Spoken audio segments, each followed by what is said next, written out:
Okay,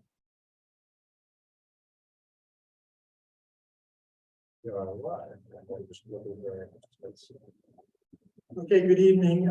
Apologies for the delay. Welcome to the planning board meeting for July 19th. I will start with a roll call. Alden Clark. Here. Justin Lyle is not here. Bob Coe. Here. Jamie Pennington will not be here. Heather Rogers. Here. Richard Yeager Here. is here, and I want to welcome our new associate member, Charlie Palmisano. Thank you. Here. Great, thank you. Okay, we have three hearings tonight.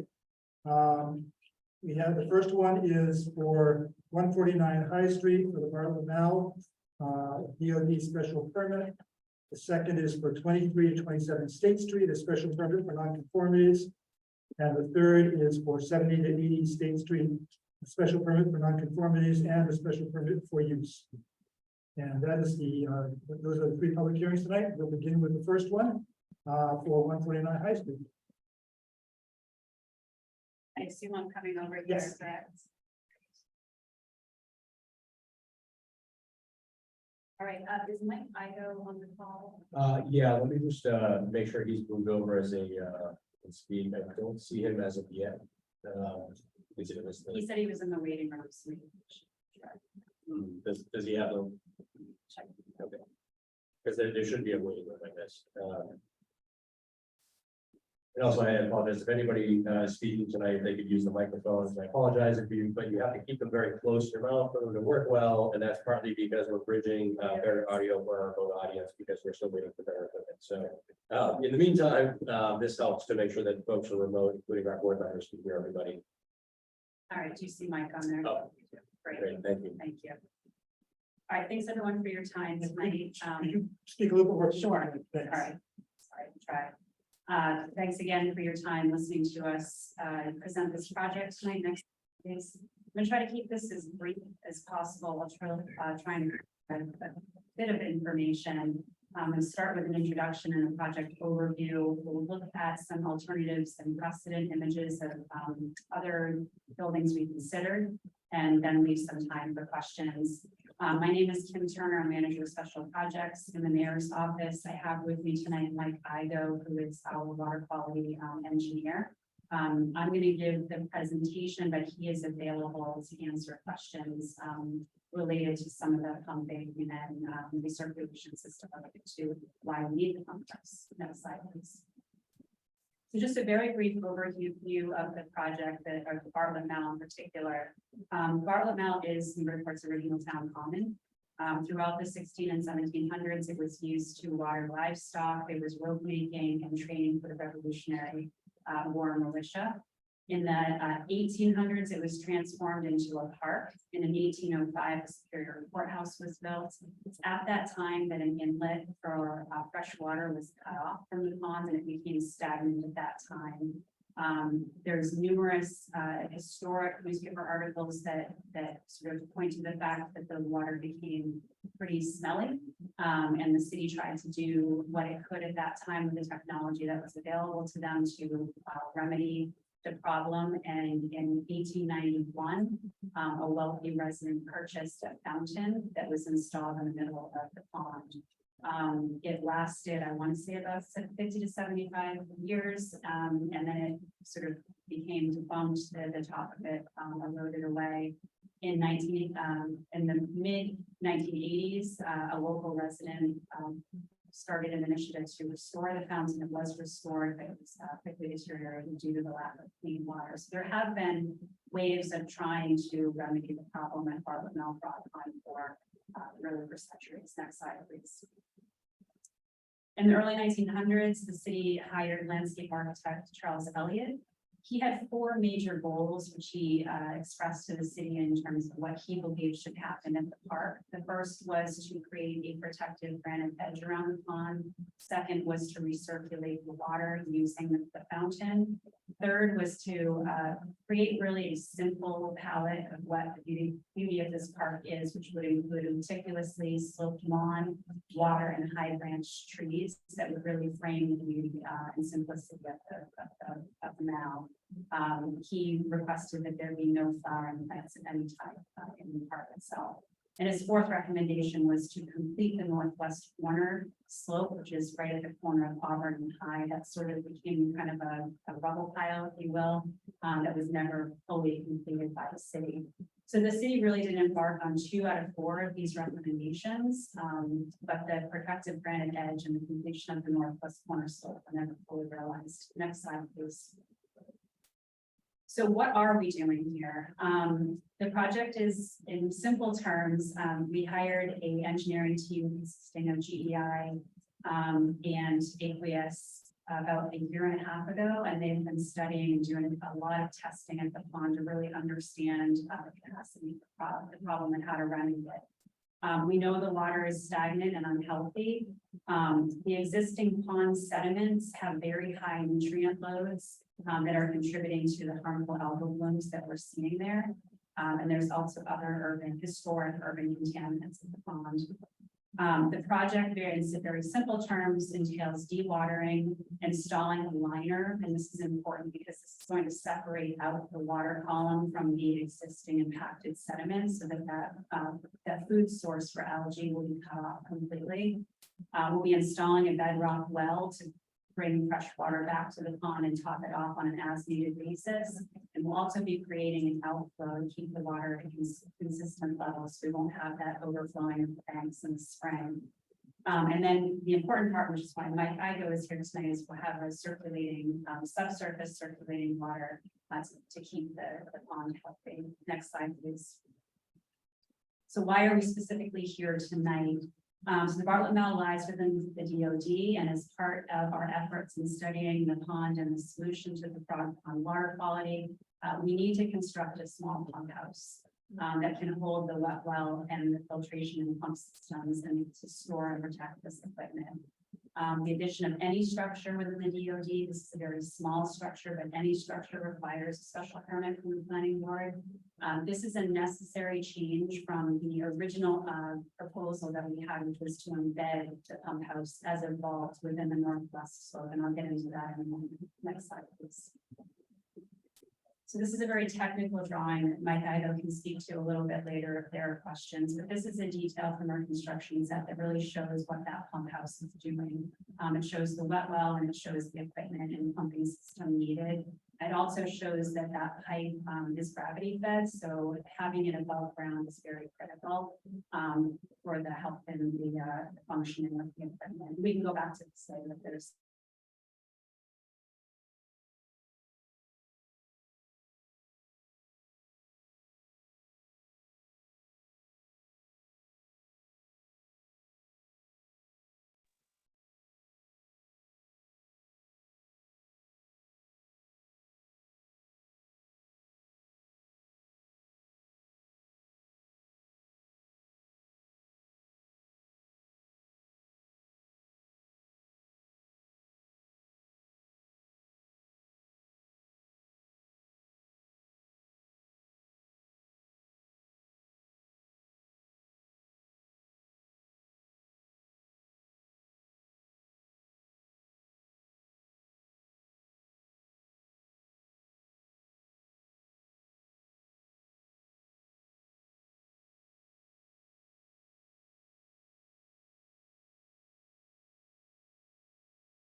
If,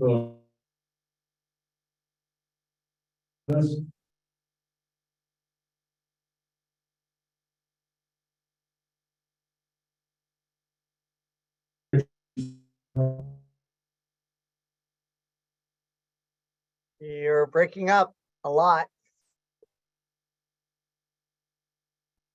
Richard, can you hear us any better now? Yes, 100%. Thank you. We apparently lost internet connection here at the senior center. I don't know if that will happen again, so we will do our best, folks. So anybody who's been patched in here waiting and seeing a sort of a blank or frozen screen, we just want.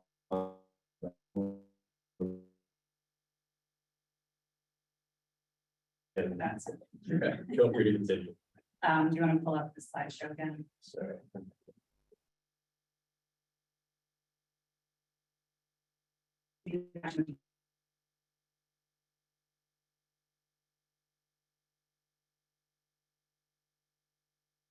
We actually did study a number of alternatives to where to locate and how to design this this vault slash pump house. This, what you're seeing right now, originally intended to build. This was part of the CPC application, probably what many of you creation. The problem with this location is a number of things. Number one, the Parks Commission felt that this would be too visually prominent. It knows that slope that would be viewed from too many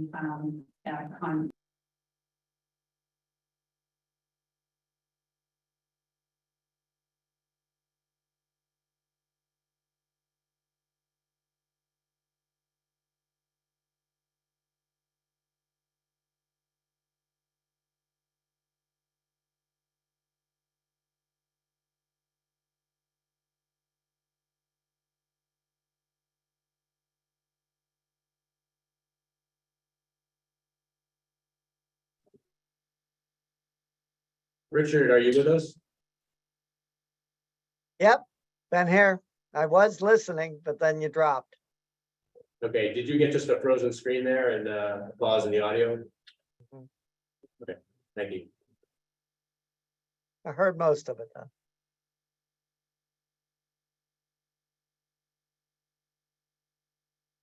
All right, let's try again. So yes, so this is probably what the last iteration of what you all saw. It's visually prominent because it sort of sticks out right at the nose of the northwest slope. There's a construction sequencing issue because we have this universally accessible playground that's being installed. The equipment's been ordered and it's going to be installed in October. So there was an issue with trying to get the vault installed in time for that playground to be worked in. There's also climate control issues when you have some area with earth like this. It can become a very humid environment that would cause deterioration of some of the electronic equipment that would need to be placed within this vault. And obviously you can see on the section on the bottom there would be structural and geotechnical considerations and costs related to buildings such as this. Next slide, please.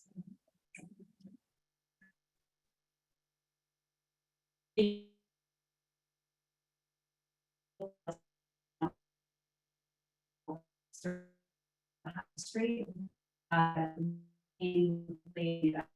for our team because then on top of all of the other issues that were related to the vaults at the nose of the slope, this would cause excessive grading exercise, having embedded with massive retaining walls to get into the vaults.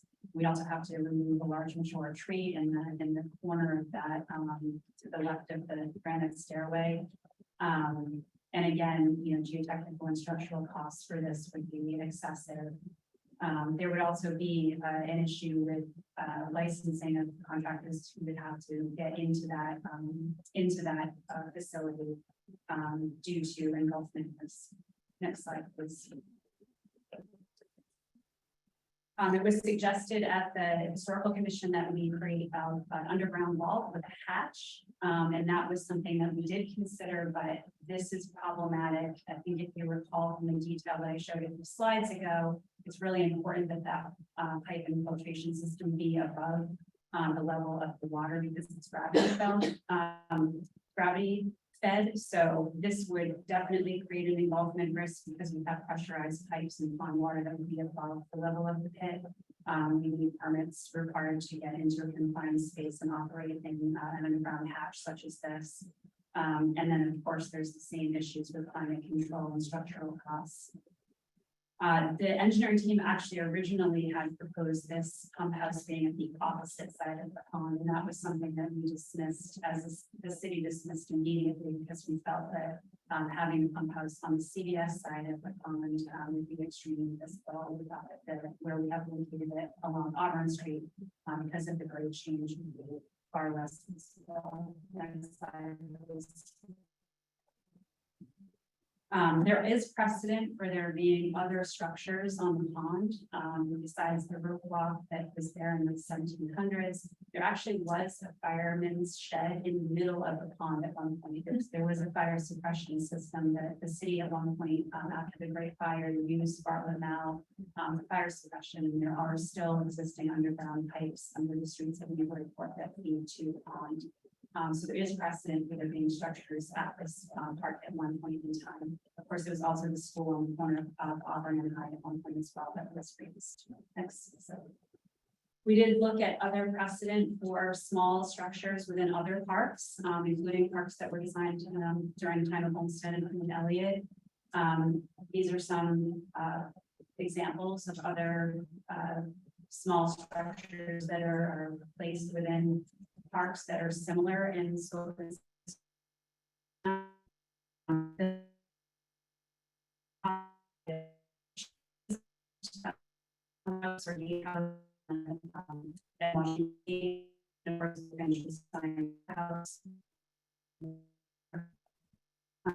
We sort of landed on the park and then the last on the bottom. Our original request, what you're seeing on the screen now, it's important to note that again, located on the Auburn on the elevation of the street is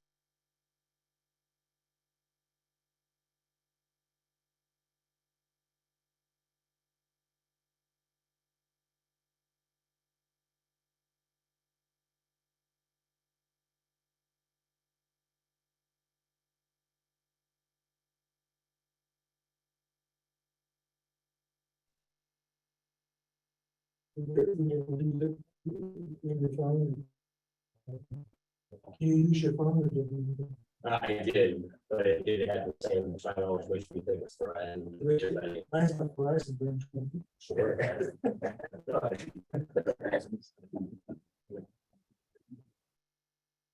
It's connected right now.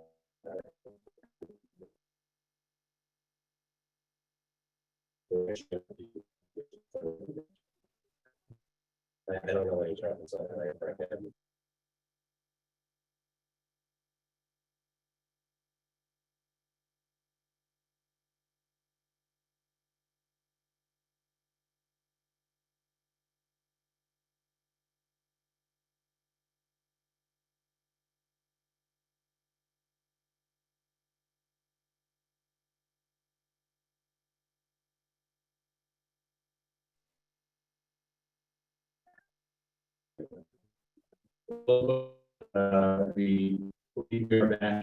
Richard, are you with us?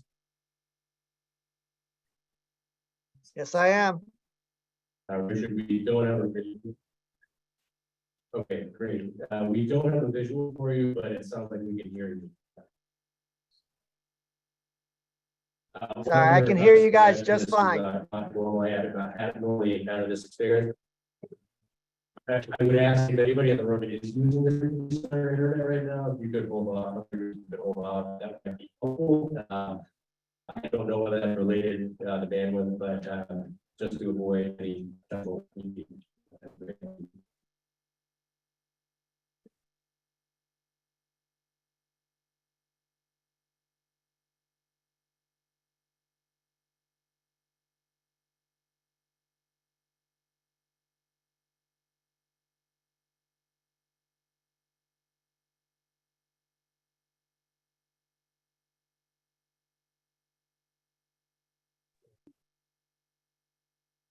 Okay, Richard, you can hear us?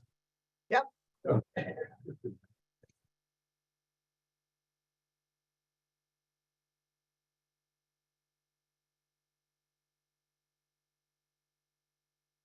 Okay. Yes. Let's try again. All right, so this was the original request that was submitted as part of our special permit. We tried to keep the building very sort of unornate, if that's a word, to try not to distract from the courthouse itself. But as I was saying previously, the elevation down at the pond level is 12.5 feet below the grade of the street. And the height at the top, the very peak of that roof there is 12 feet. So we're still 6 inches below even the height of the street. At the very top of that building.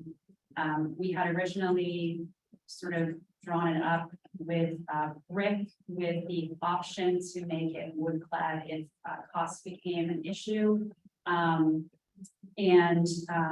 wanted the materials to sort of complement the courthouse. The requests that came through from the historical commission, we've actually made a couple of other options, which we'll show you tonight. One was to rotate the building, so it's not at a 45-degree angle from the dock. The second is to kind of slide it away from the walkway a little bit. The third was to look harder at the architectural detailing with a strong preference that this will be a brick building, and to look at sort of any other detailing that could potentially increase its historic sort of character. Next slide, please. So we did heed that advice. We have rotated the building. This is a option B. We have two other, one option besides this to show you tonight. We did rotate the building and slide it back from the walkway, as shown in the plan view on the left. This is one option which has coin detailing on the corners. It's not the Parks Commission's preference, but the next one that I'll show you is a little bit more preferred. And we are committed to doing a brick facade on the building. Next slide, please. This is the preferred option, that, at least from the Parks Commission standpoint, is to have white stone string course at the top and bottom of the building that will complement the courthouse. And again, rotated and back from the walkway as requested by the historical commission. And the next slide is not really showing much, but I just wanted to give an opportunity to have anybody ask any questions related to the presentation. Next week is Mike, I don't want.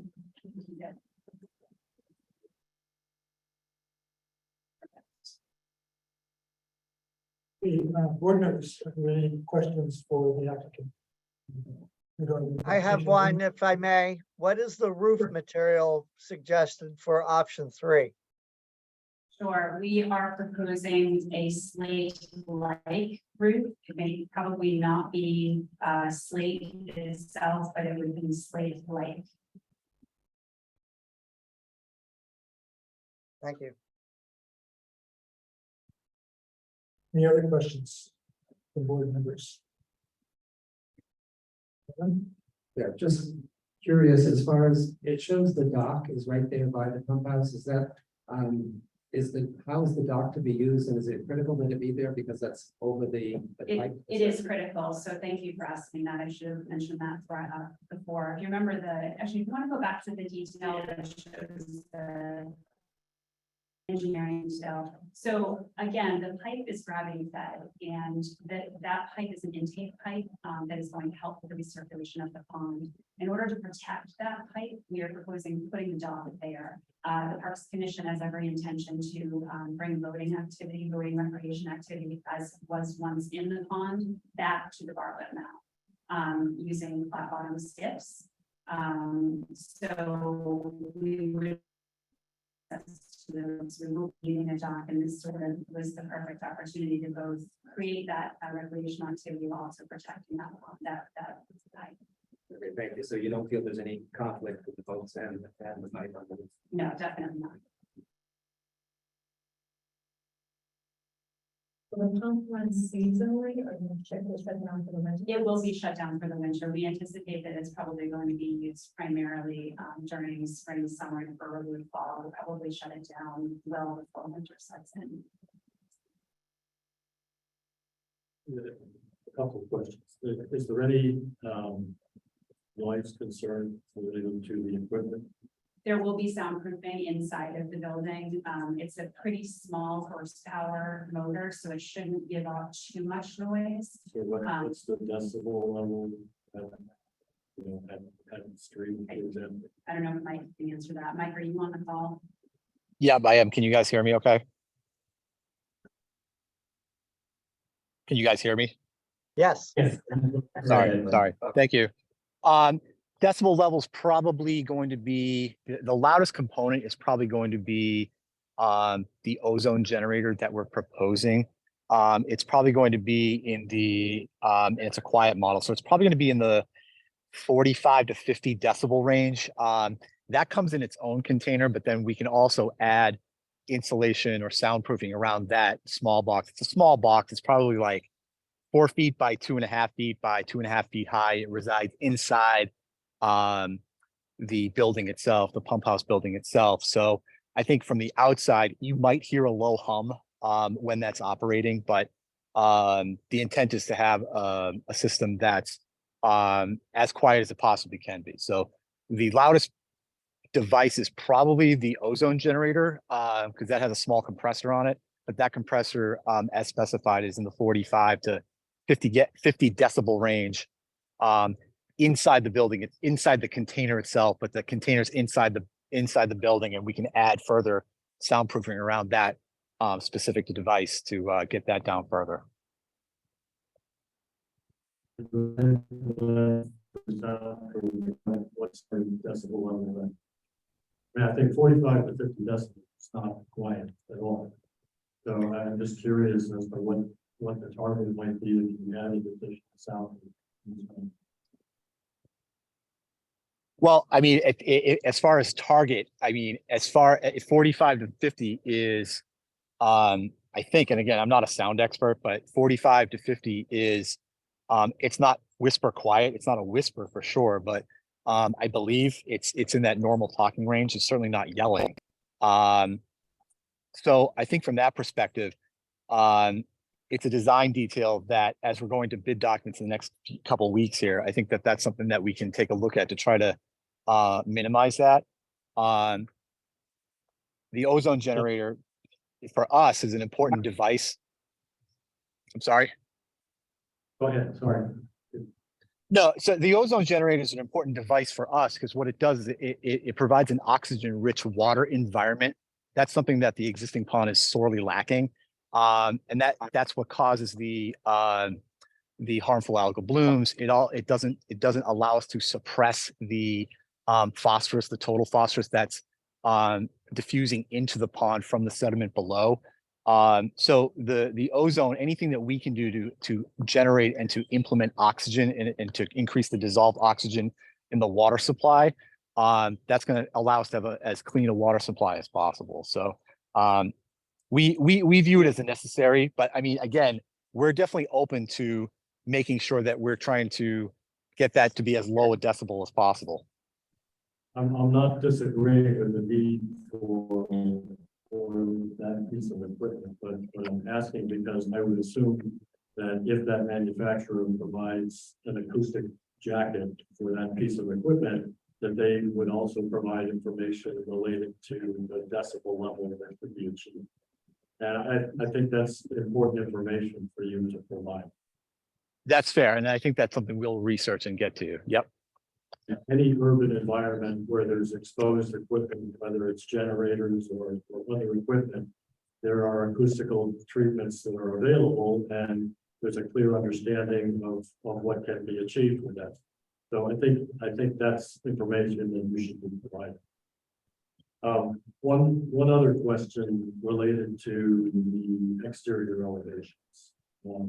You mentioned that this is designed to complement the courthouse, and I wonder if you could spend a minute on how that has been achieved.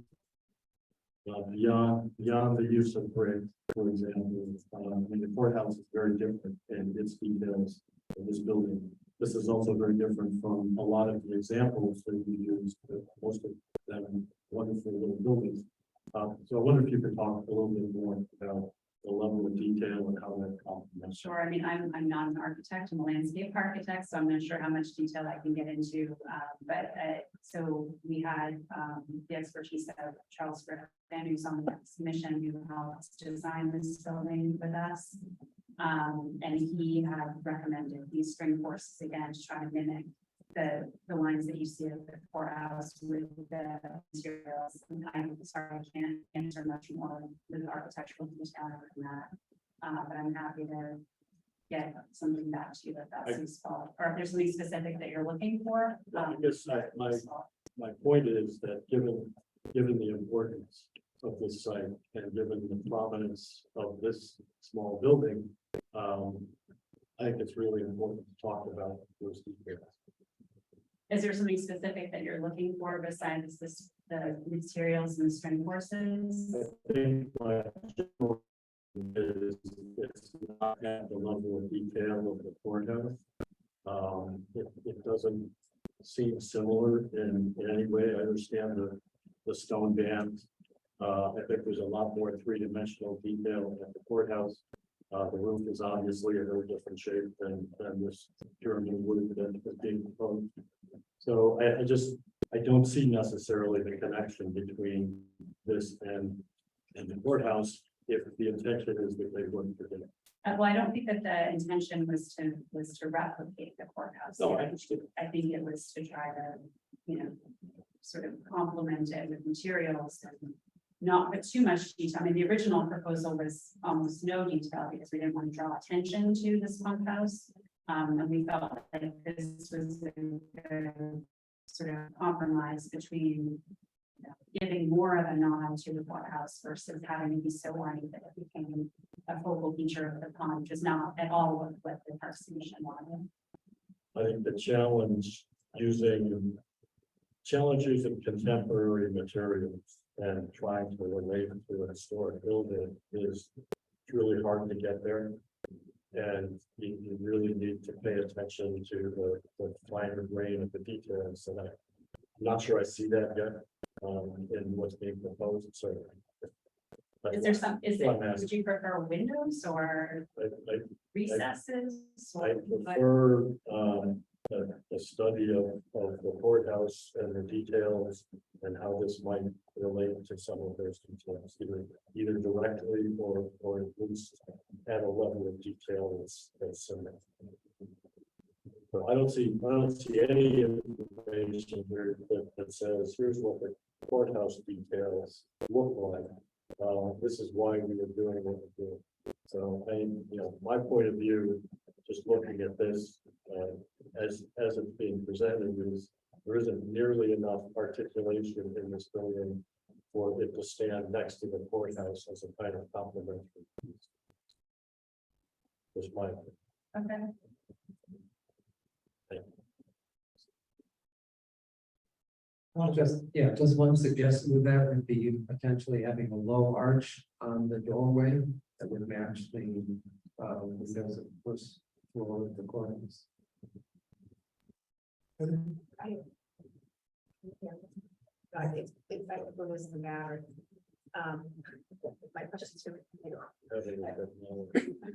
My question's really for Bob, just some clarity on the sound. So when you're asking for the measurement of the sound, you're asking things to be insulated. You're measuring the sound outside of the building, though, right? Yes. Okay, just clarity. Okay. What question? I'm doing this. So I guess one of my questions would be, is it our place to speak to how the structure, whether the structure matches, complements, or is innocuous to the area? Is that part of our comments? Question for me, if I. Yeah. Yeah, I think so. Thank you. I would say this is important context, maybe for your question and in response to what I just heard from Bob.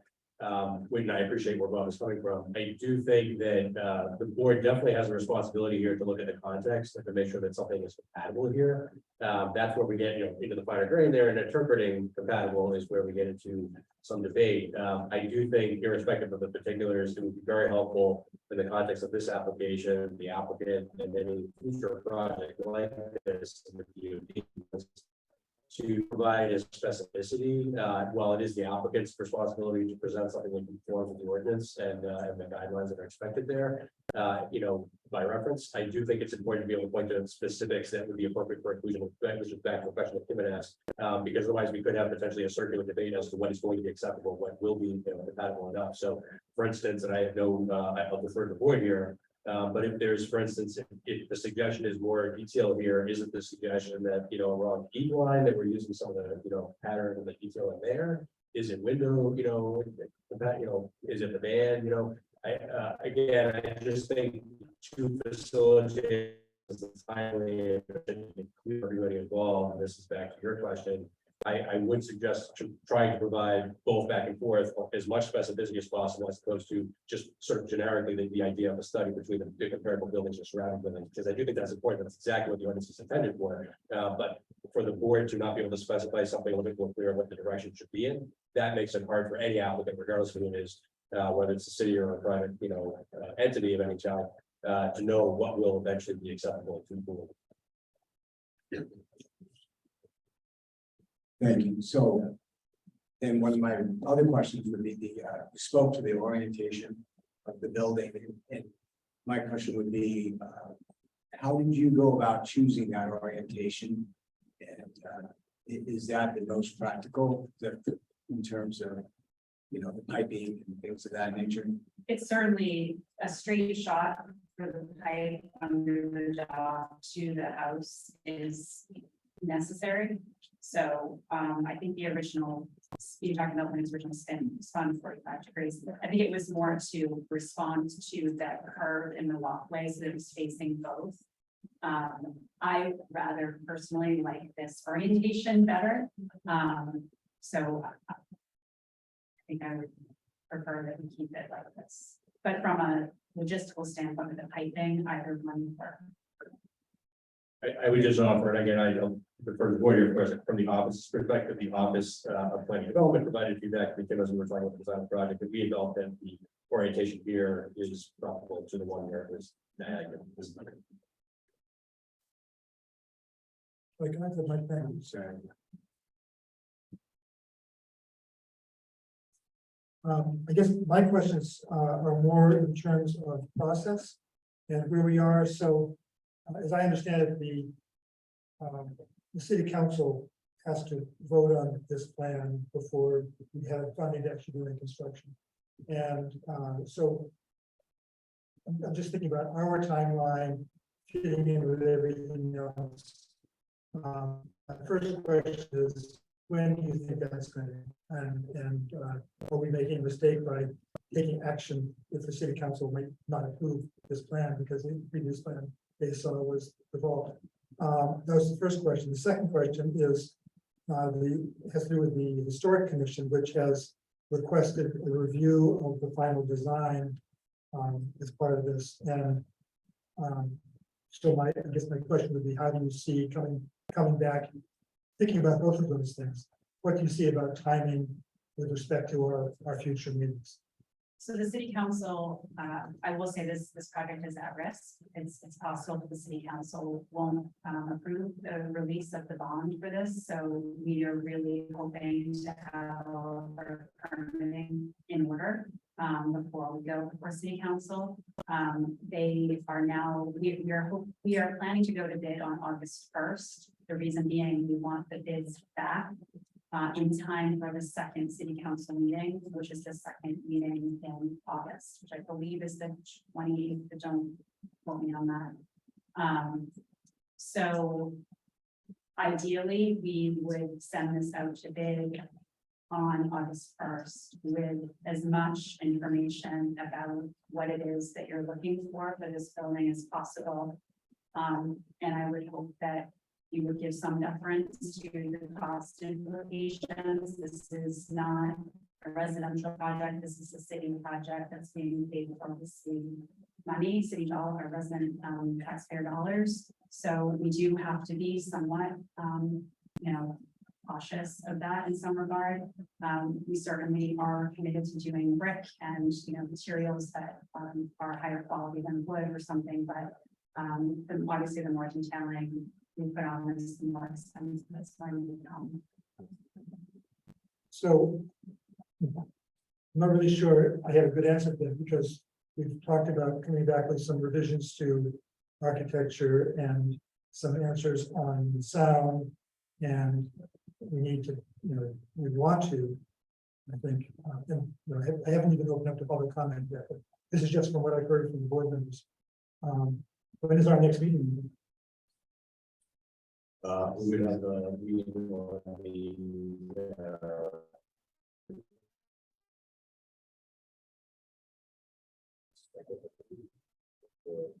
I don't think there's any reason we can't do any of that. Second.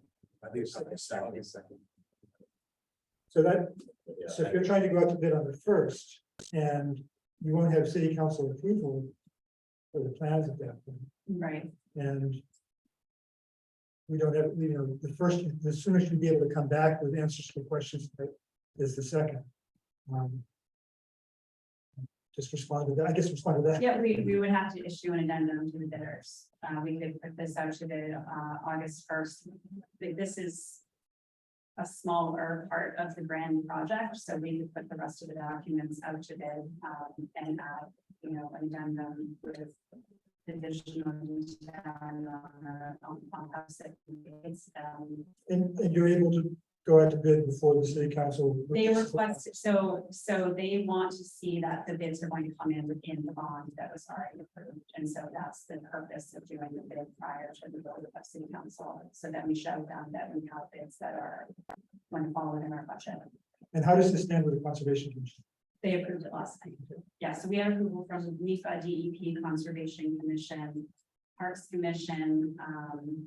Yeah, we've gone through, I think, by my last count, there were 9 regulatory agencies that have all signed off. This is our last step.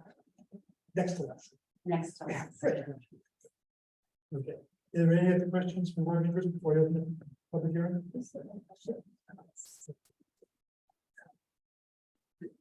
I just have one question on like long-term costs. So if the bond covers the construction and the initial setup, long-term, is this ultimately a city cost, or are there going to be grants that are going to be explored? Or anything like That's that? part of the reason for the voting activity. There'll be power boats that'll be rented by half an hour that will draw in revenue for the maintenance for this is going to be a little bit of electricity. We have staff on DPS Parks Division that will be able to operate. It'll be all on. Like meters, so it's unrelated to the courthouse in terms of Correct. cost. Right. If there are no more questions from the board, we'll open the public hearing. Is there anybody online or in the room who would like to speak to this application?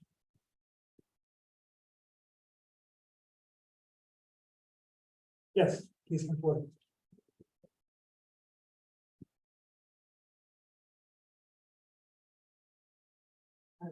Thank you, Mr. Chair. Stephanie Nikitich, 93 High Street. I really appreciate the level of consideration and scrutiny that the city, all of its boards and commissions, and the administration has paid to this project, because it deserves it, and it deserves to be done well. So as a layperson, I think that the option C, building, it works for me. I am a layperson. I think that simplicity is going to be key in making sure that that building looks the way it should in the context of the courthouse, but doesn't become too detailed or fussy, that it draws attention away from the courthouse. So if option C has achieved that, I think it's great. My big concern is that if Beaver, that there have been discussions of having a wood clad building out there, and I think that that would just, you know, it wouldn't work at all. So option C, Mr. Britt, thank you. That's my comment. Thank you. Thank you. Yes, please report. Just name and address, please. Nita Greenwood, I'm in 151 High Street, which is the old Kelly School, so I'm buttoned to this structure. I also happen to be on the Parks Commission, and many of the questions that you have asked also spent a long time deliberating over, particularly the sound level. As an abutter, I was particularly interested in the sound level. I feel very reassured by what the engineers told us at that particular meeting. I'm listening to their comments about the 40 to 50 decibels, which is really about the conversational level, which is inside the building, not outside the building. So we were very reassured by the information that they gave us.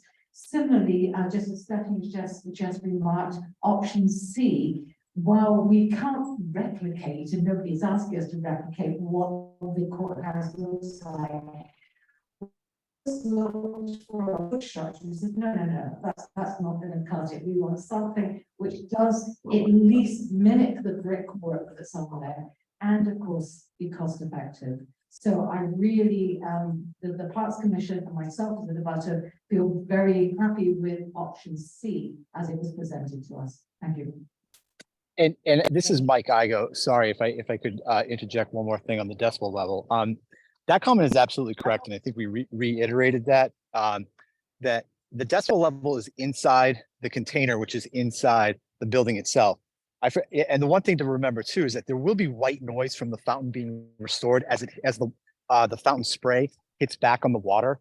So I fully expect that the white noise that's created from the fountain itself to drown out most, if not all, of any of the hum or the noise, whatever minimal noise that is that's emanating from the building itself. So there will be ambient white noise as a result of the fountain being restored that will cancel out some of the low hum that may or may not be heard from two layers inside the building itself. Are there any other comments from anybody in the audience or anybody online? I do have to vote.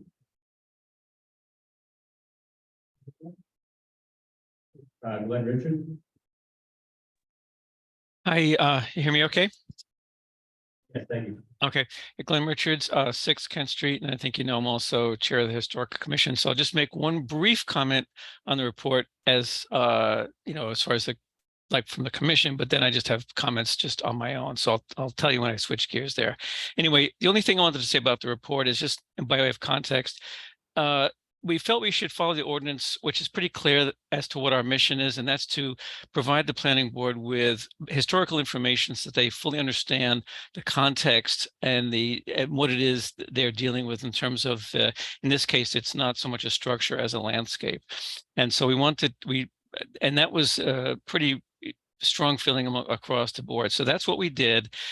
We didn't feel it was appropriate to try to get into, you know, design considerations and so on, nor is it our job to, you know, consider the engineering requirements. So, you know, it sounds like, you know, putting up a structure is going to be the ultimate way this goes. Okay. You know, we understand that that might be an eventuality. So, as you I hope you've read the report. In there, it talks about the, you know, Elliot and his background and the whole, the point is that mall, the Bartlett Mall, is a gem, right? And so think of that analogy. You've got a gem, you're going to cut it. So you got to be really careful. You can cut it and come up with something that's even better, or it could be a disaster. So I really appreciate the work that both the Parks Department and this board is doing.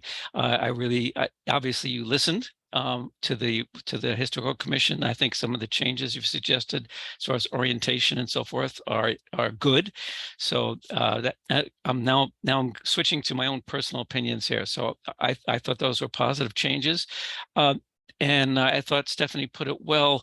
You know, the one comment I want to make on the design is simply this, that I would encourage you of everyone to not get too fixated on the courthouse. I mean, first of all, it's across the pond. You're looking at its rear end, so to speak. And that was early 19th century. The park was set up late 19th century. And there are many local examples of, like the Kelly School with 1872, where you can kind of take your architectural cues as to in any way, you don't want to mimic any of those or imitate them so much as just take visual cues and, you know, proportions and design ideas to make something. And my personal opinion is that the best way to complement the courthouse is to distract from it as little as possible. I agree with what Stephanie said on that. Keep it simple. Don't make it too fancy, because you don't want to call attention to this thing. And my big thing, and I know I mentioned this in the meeting too, is I went down there today, looked around. I'm convinced that you could easily push that building back a little bit into the, you know, toward the hillside without running into any fully grown trees or anything else. It looks like there's plenty of room back there to just push it back.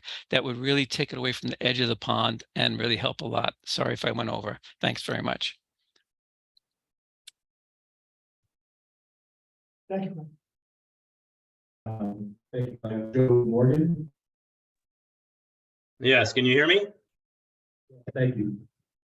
Yes, okay. I've been having some garbled audio here, but if you can hear me, I'm Joe Morgan. I'm at 55 Hill Street, and I'm a member also of the Historic Commission. And I'd like to make a couple of comments on the details for the Frog Pond improvements here, including the shed. The utility shed, I'm in opposition to, and I think that's for the reasons that we've stated in the advisory report. I believe it's an intrusive structure. It would be an intrusive structure on the historic landscape that Charles Elliott designed. Within that, the contours of that natural kettle pond, I believe there was a clear intent, a clear parti that he was trying to achieve, along with the definition of the beach around the pond. Now, of course, we have a different situation now. We do have water management. We have a water level control via the pumping. We're trying to increase the quality of the water, so that technology is going to have to be accommodated. And I think it could be accommodated in a couple of different ways. One would be in a buried vault. I hear a lot of argumentation against the vault, but a couple of vaults for the pumps and pump controls, I think, could very well achieve the solution that we're looking for. There may be added cost for that solution. I don't know, but I think it's well worth it to have it not visible on the landscape. The other one would be to relocate the utility shed, as it's called, up to the upper promenade along High Street. And there you could then talk about its compatibility stylistically with the streetscape and probably more relevantly, the courthouse. It could also become a kiosk to describe the history of the Mall and also the history of the water management, the evolution of the water management project. The second comment that I'd like to offer concerns the granite curbs that are to be installed around the perimeter. Those were presented to the Historical Commission, and they were approved and they were supported by the Historical Commission. But I think it's very important with the same argument made for the shed, that the granite curbs should be a subtle addition. They should not protrude from the beach definition that Charles Elliott designed, and in no way should they create any kind of a raised basin within the landscape. Finally, I'd just like to say that it's my belief that the choice of a correct solution for these problems, these issues, should not be made in haste. And I'm hearing that they are being made in haste due to the project schedule and to budgetary reasons. I think it's a responsible long-term solution is required for the Mall. And I think we'll be remembered on how we do respond and how we leave our mark on this very valuable landscape. I thank you for your attention. Thank you, Joe. Patricia Becker.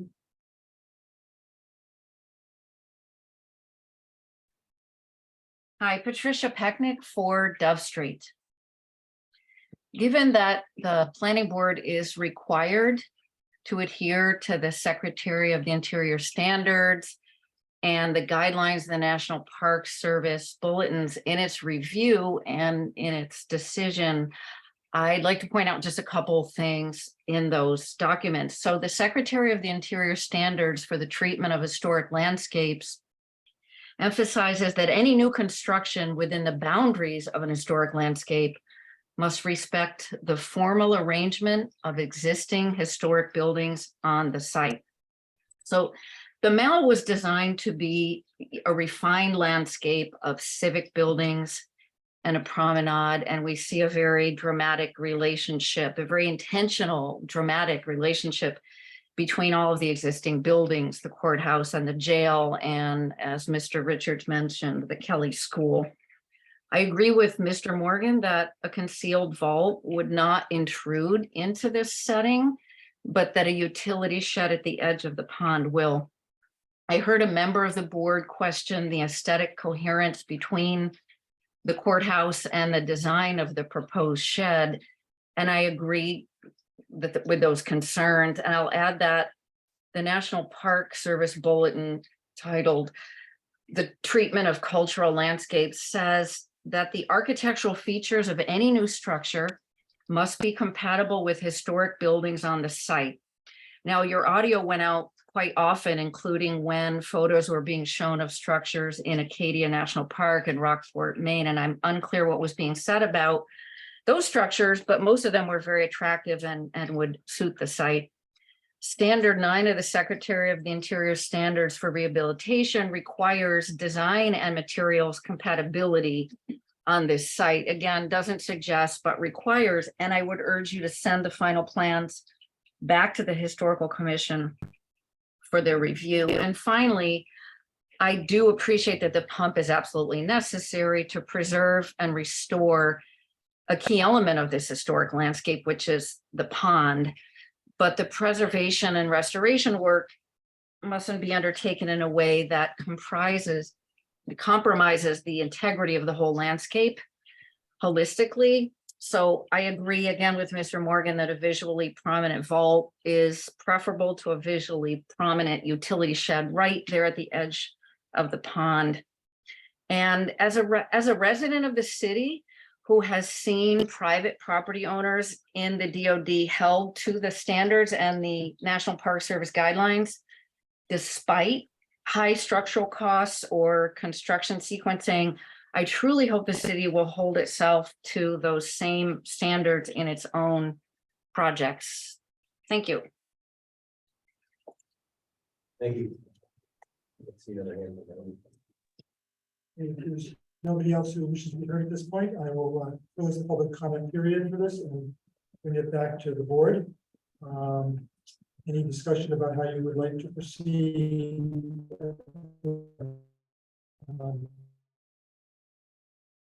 I've got the only microphone on this side. Go ahead.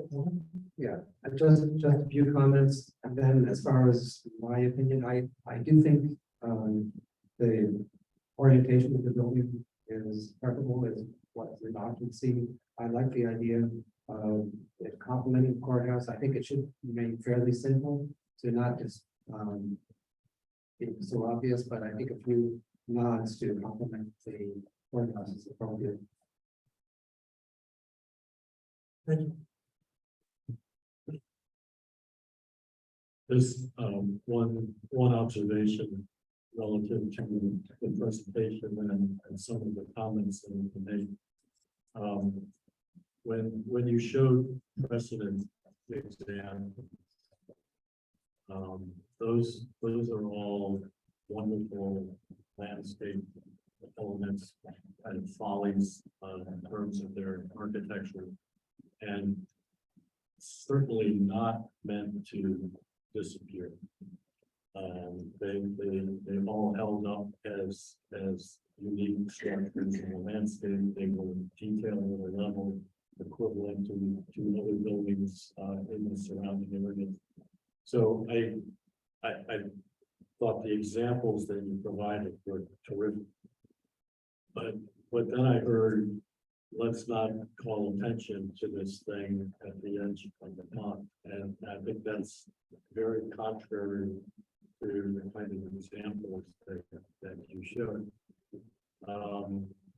It's a 12 by 12 building. It doesn't compete with the courthouse, particularly in terms of scale or presence on the site, but it does deserve to have a level of articulation that respects the level of quality represented by the building. What exists now is a relatively flat building, contemporary materials, and honestly, I don't think it will stand up as equivalent in quality to the courthouse, and doesn't really stand up to, I think, what the city loses in terms of a new structure. So I think, number one, we've got to decide whether this is a building that deserves a presence on the site. I think it does. If you're not going to make this an underground vault, and it's an above ground visible structure, then it deserves the kind of detail that you showed in the precedent. I think, using contemporary materials, more effort can be made to try to elevate the level of detail to something that's similar to the quality of it, without mimicking that, really, but paying attention to the kind of detail that and we've been talking with details.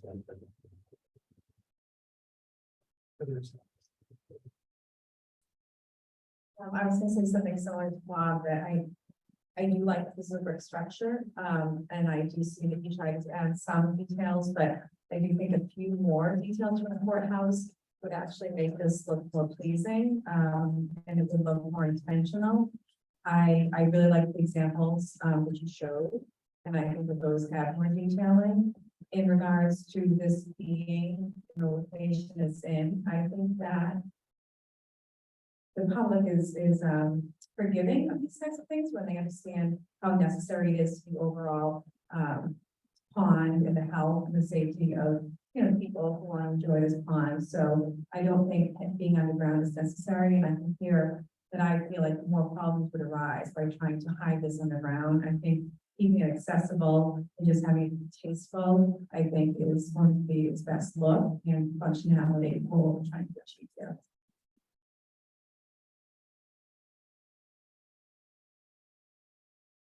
Yes.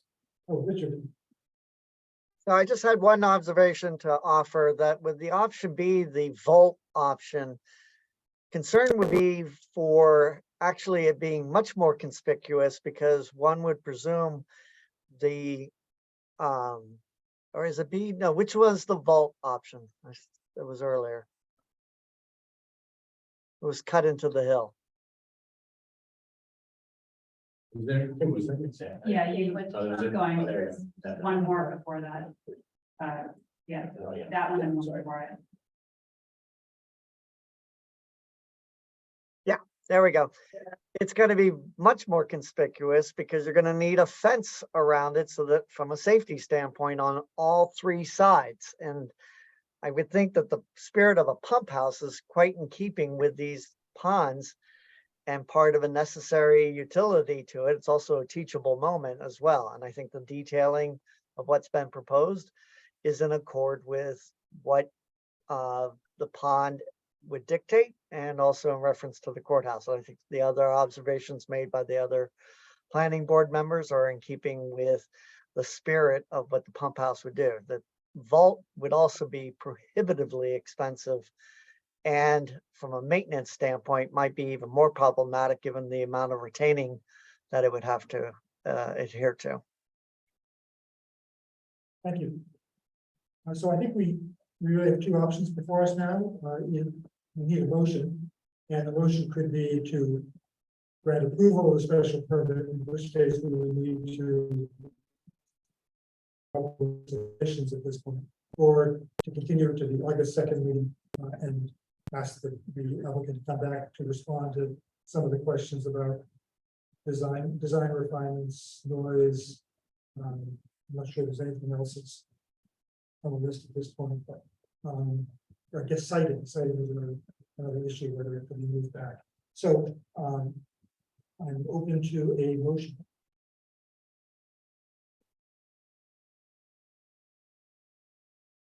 Not to rush this, I think Joe Morgan said, like, not, we can't rush this.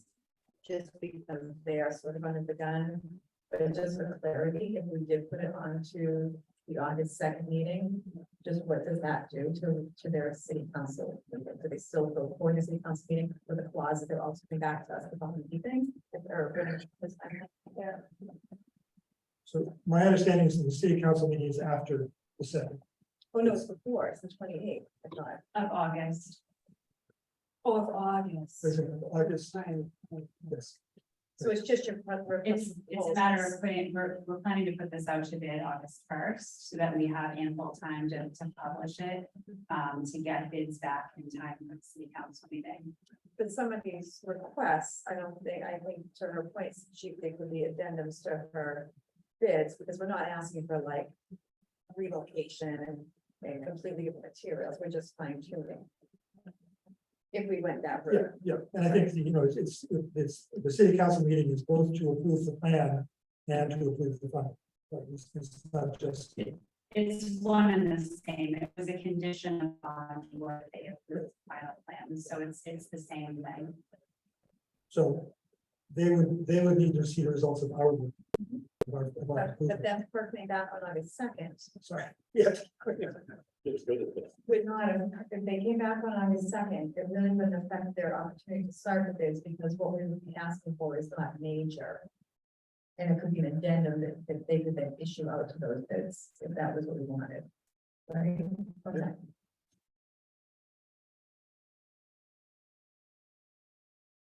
Move that, we continue on the 2nd. Awesome.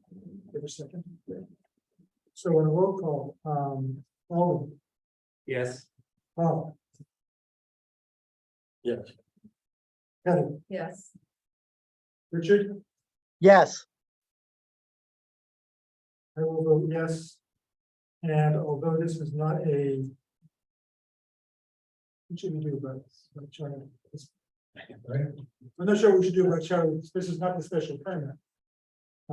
Yeah, It was, I guess you should vote on it too. right? yeah, this is the special permit. What's the, this is the motion. This is the motion to continue, so, yeah, I will ask you to vote. I would ask them to vote on this. Is not as, something that is the final vote. Yes. Okay, Thank you. and I guess just to point this out, we don't know who will be attending August 2nd, but we need to have. Ideally, all members would be there. Yes, but people are. People can review the night's. Correct. Any board would not be here tonight and review the tape, and we were, well, the office as usual, and each other, but just encourage them to do so that they can participate in the next meeting. Yeah, thank you. So, I mean, it's a little bit complicated. I just want to clarify this for you. So if all of the regular members were eligible to vote, Correct. You would not. you would not vote. Yeah, I understood. If all of the people who are not absent are eligible to vote, but one of these people is not present, then you would vote. So it's just, is that, oh, you may not be here next night? It's gonna be like. Okay, so you're very likely to be Okay, voting. I'll do it via Zoom. I can do it via I Zoom. could try and give you some. No, we'll work it out. Okay, cool. And that would be great, and just making even remotely, despite the internet connection, would be great. That's, as the chair illustrated, one great reason why for any members who are able to move through this one meeting, catch up and watch that tape, to be able to watch it, participate again. There's another few years why that's so good. Thank you. Thank you. Thanks. Could I just ask one question? Yes. I'm unclear as to what, if I could get a little bit more information about exactly what it is. I don't want to come back on the second Right, and sure. say, well, we don't like that detail, so I'm just like. I think the best thing would be to have arrange a meeting with Andy and maybe get one or two board members to sit down at Okay. that meeting, just to have some more specificity. Because I understand we've got a lot of different you've had a lot of different information coming in. Exactly. But I certainly have made Bob be part of that, and just to be able to say, outside of trying to do it on the fly, what's the kind of changes that might be, the direction we're talking about. Okay, thank you. Thank you. Thank you. Thanks. Okay, the next item on the agenda is the application of Douglas Deshane, or Douglas Deshane representing 23 to 27 State Street for a special permit for non-conforming.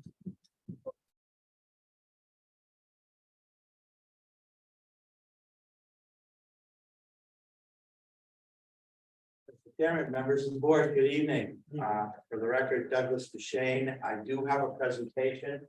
But I also brought you some hard copies of the presentation, and more importantly, I brought you some hard copies of the plans. Because the plans, quite frankly, they don't seem to show up well enough for me. So I did bring you some 11 by 17 so you could see the details if it is a little fuzzy up there. Thank you very much.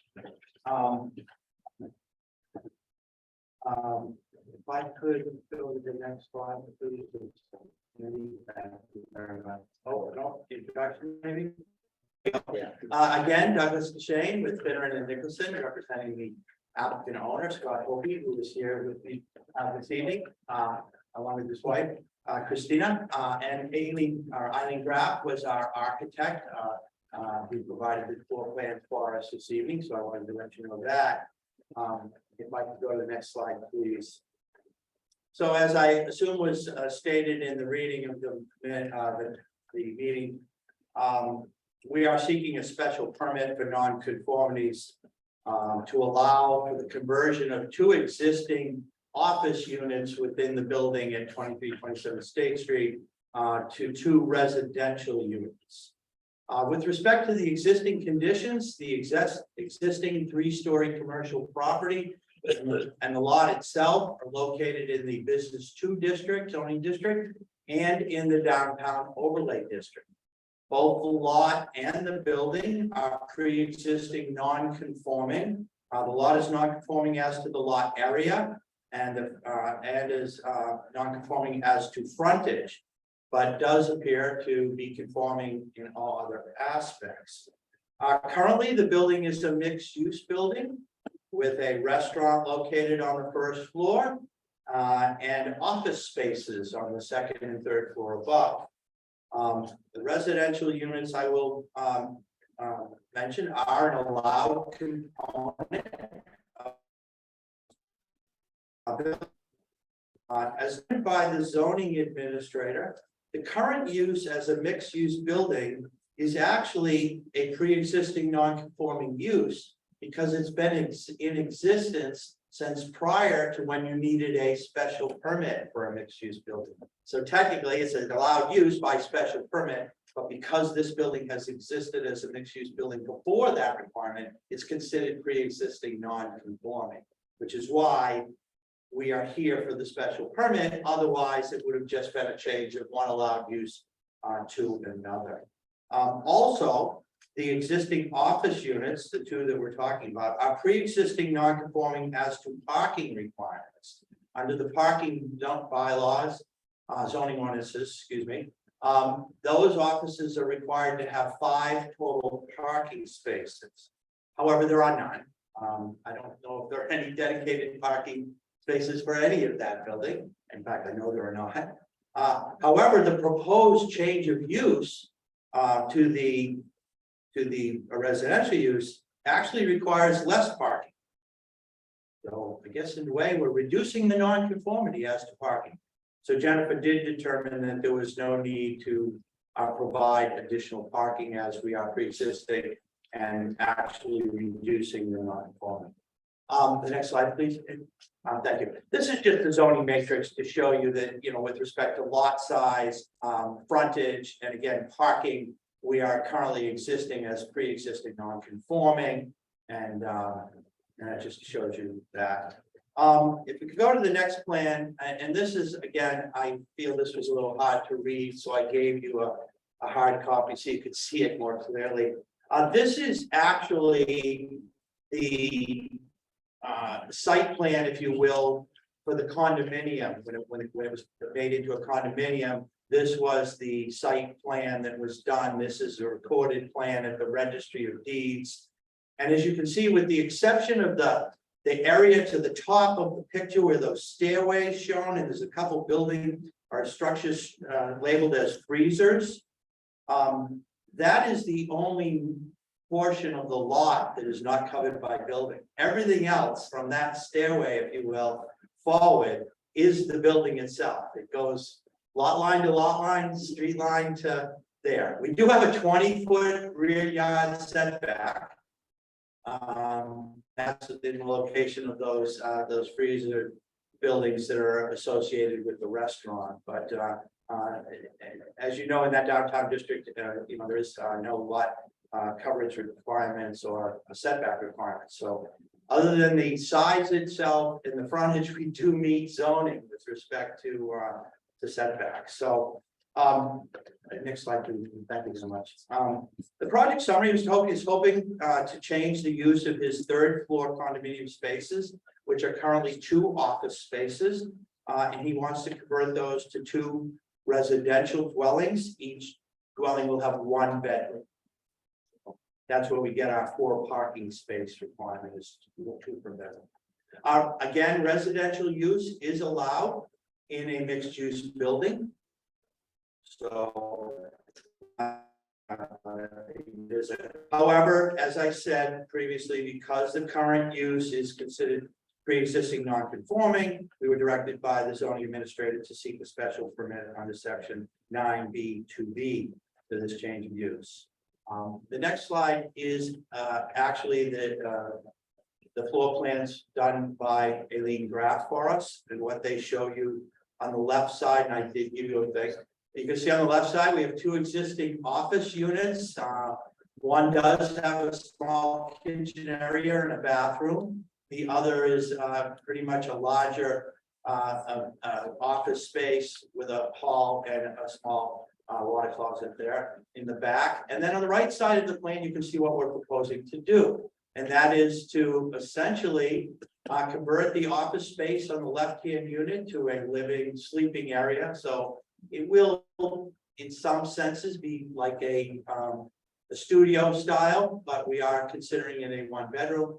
The unit to the right, as you can see, we're proposing a new bath, a small kitchen area, and then the area to the back will be the bedroom, and the front area will be a small living area. So all of the work to be done here is all internal to the building.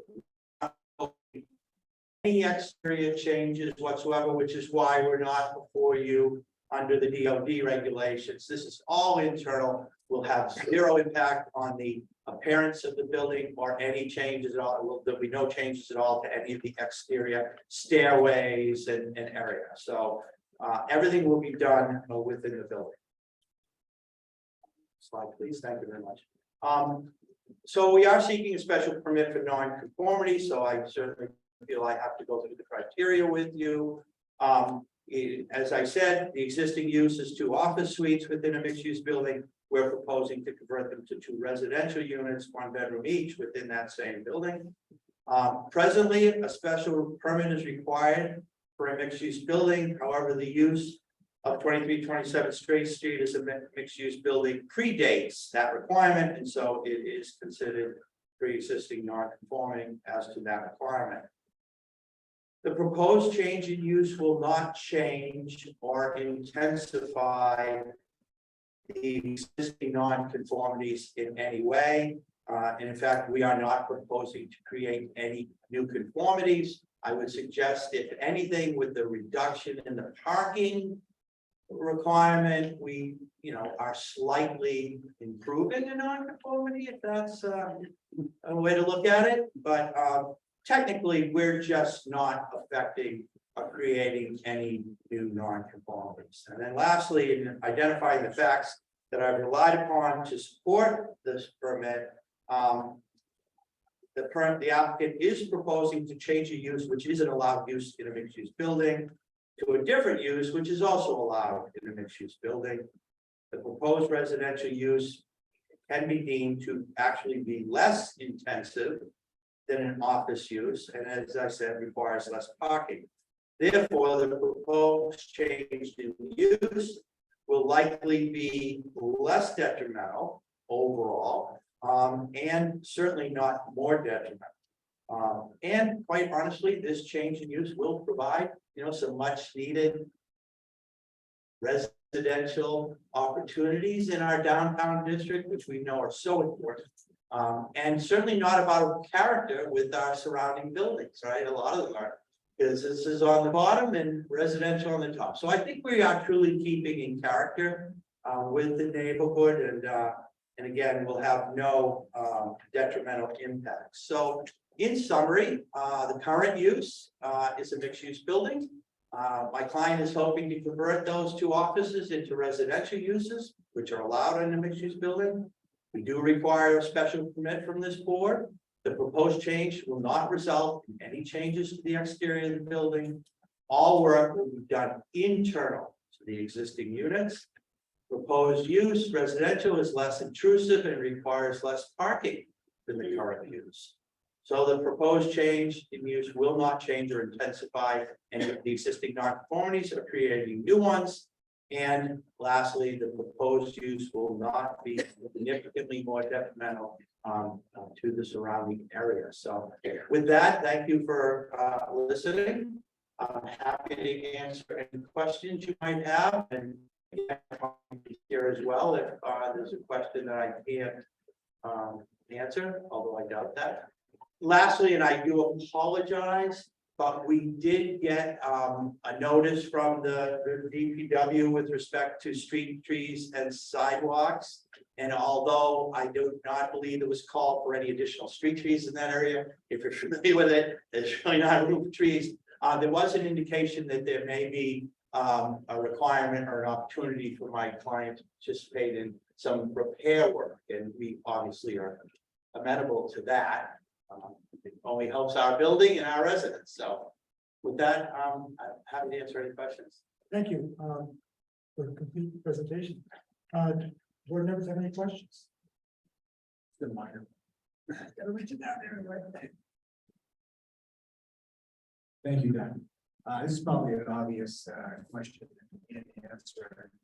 So it looks like that we know, confirming there's no structural changes inside of a non-structural wall for the new bathroom. Yeah, I understand that it'll just really dividing off that bathroom, putting in the associated plumbing and electrical, but no major structural varying walls are going to be touched. And also are windows being replaced, or?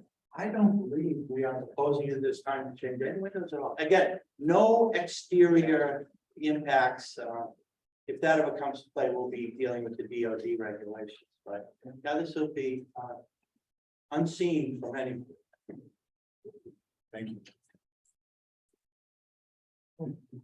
Just one question. It looks like from the current use, the existing use, there is an exit in the back, and both office space have access to that exit. Yeah, there'll be a common hallway, and both of those units will continue to have access for fire egress purposes, yes. So they will both have access in the new one. Yes. Okay, because it didn't look that way to me on the plan, so. No, we have to have, as you know, we're required by law to have a second means of egress for both units, yes. But it will be shared for the secondary. And technically, so will the stairs, right? The internal. So there's the internal stairs, but the other unit would have access to that rear exit. Yes. I guess I do have dealing with me. But I do know that she had to design this to meet the residential egress and access requirements. So it looks like to me there's the hallway going back to the bedroom, and that is in the one units, or is that available? Just a whole. Thanks, thank you.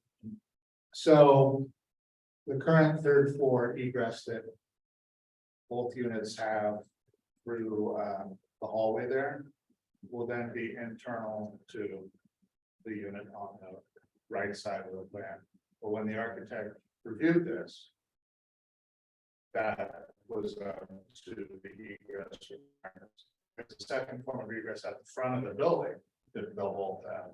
So the unit on the right side has an internal egress out the back.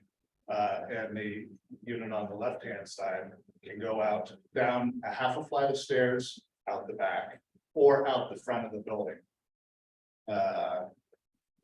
Which, you know, the stairs wind down to the second floor and out the front of the building to get the two restaurants. That answers your question. And I guess just to be clear, because I wasn't clear. There are currently exterior rear exits for both offices. And that will continue, that will not change.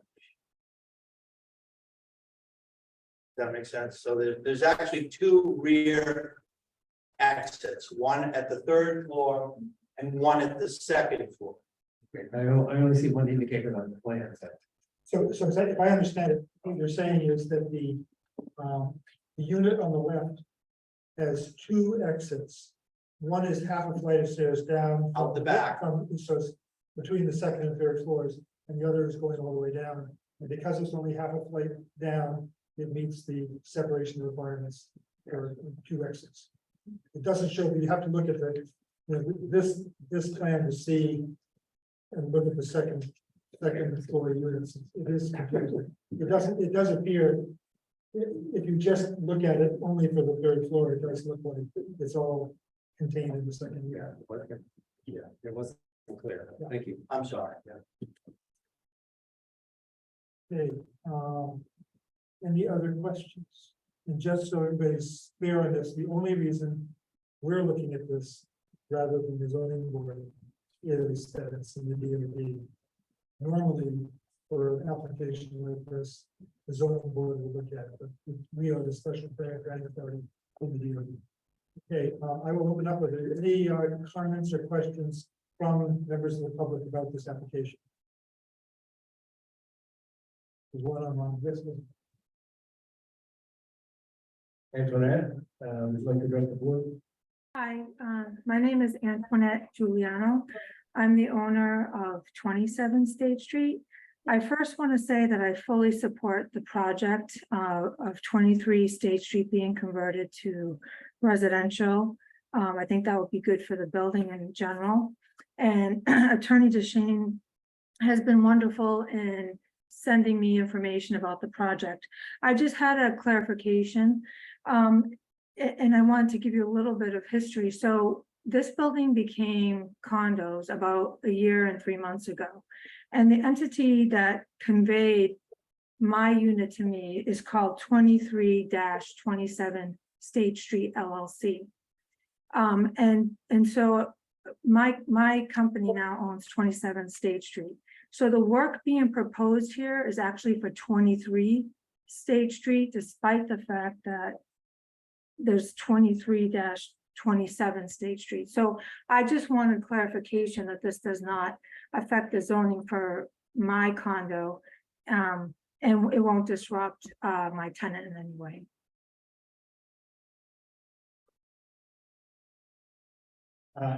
This is Andy Ford, I'm the director of planning and development. I guess I would say that the sum result of that is that no, there would not be any adverse impact there.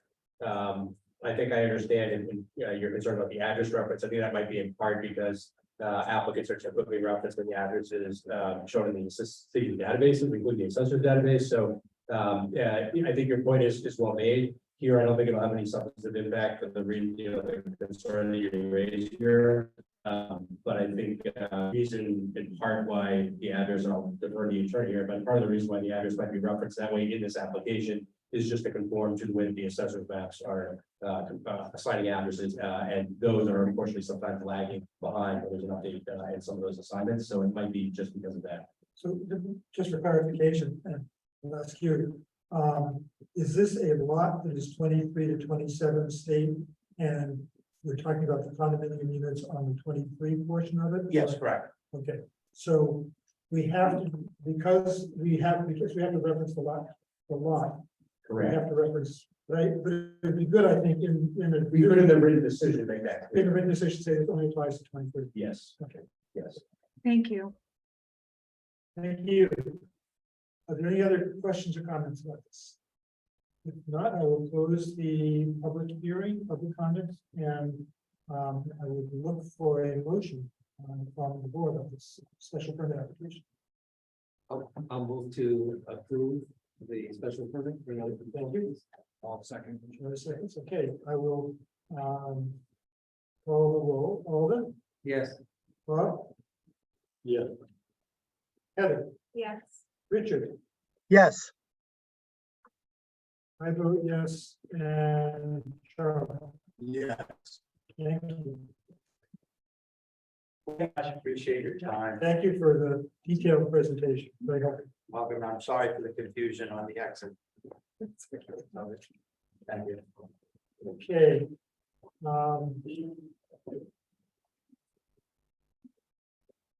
Our final public hearing of the evening is for 70 to 80 State Street, BPE Enterprises, doing business as Banter, requesting two special permits, a special permit for nonconformities and a special permit for use.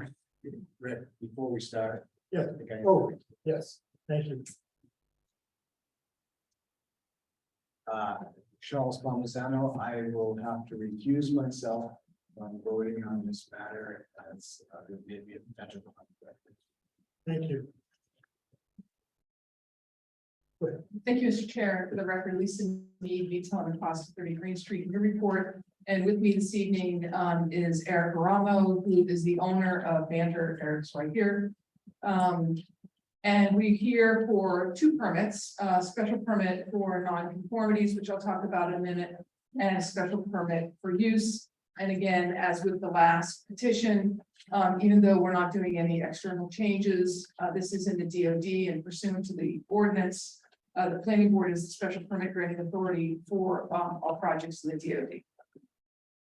So the space in question is part of the property located at 70 to 80 State Street.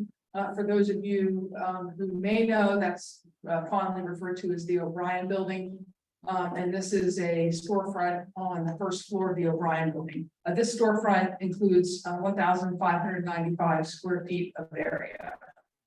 The proposal is to permit an entertainment club use 407. And just before everybody gets excited about that, we're really looking at the club part of the entertainment club use, not the entertainment use, but they're together.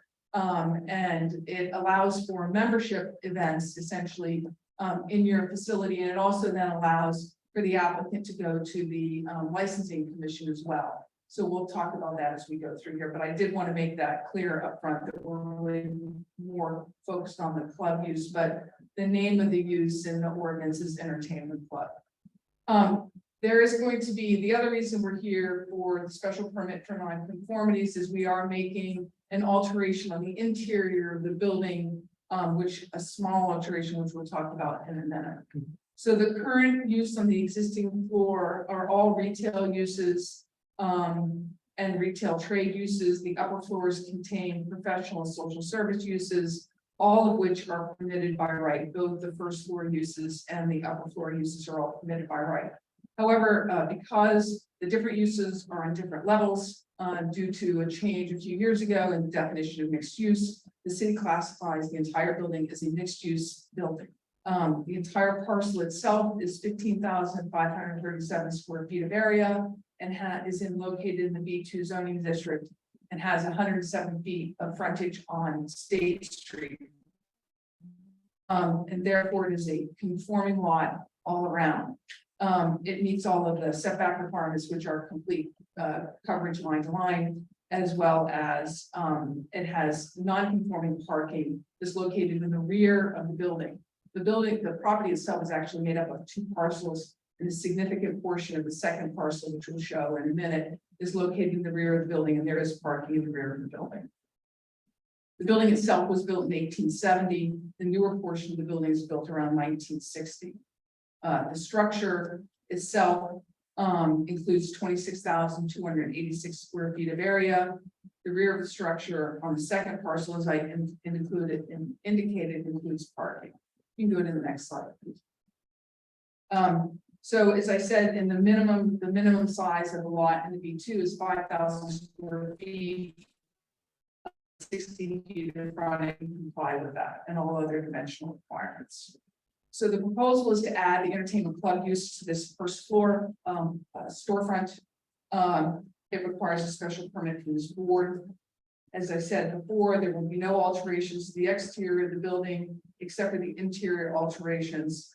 Currently, there will be no impact on parking because there's no increased square footage, nor is there any increase in the number of chairs in the building for the use, which is now a barber shop with retail associated.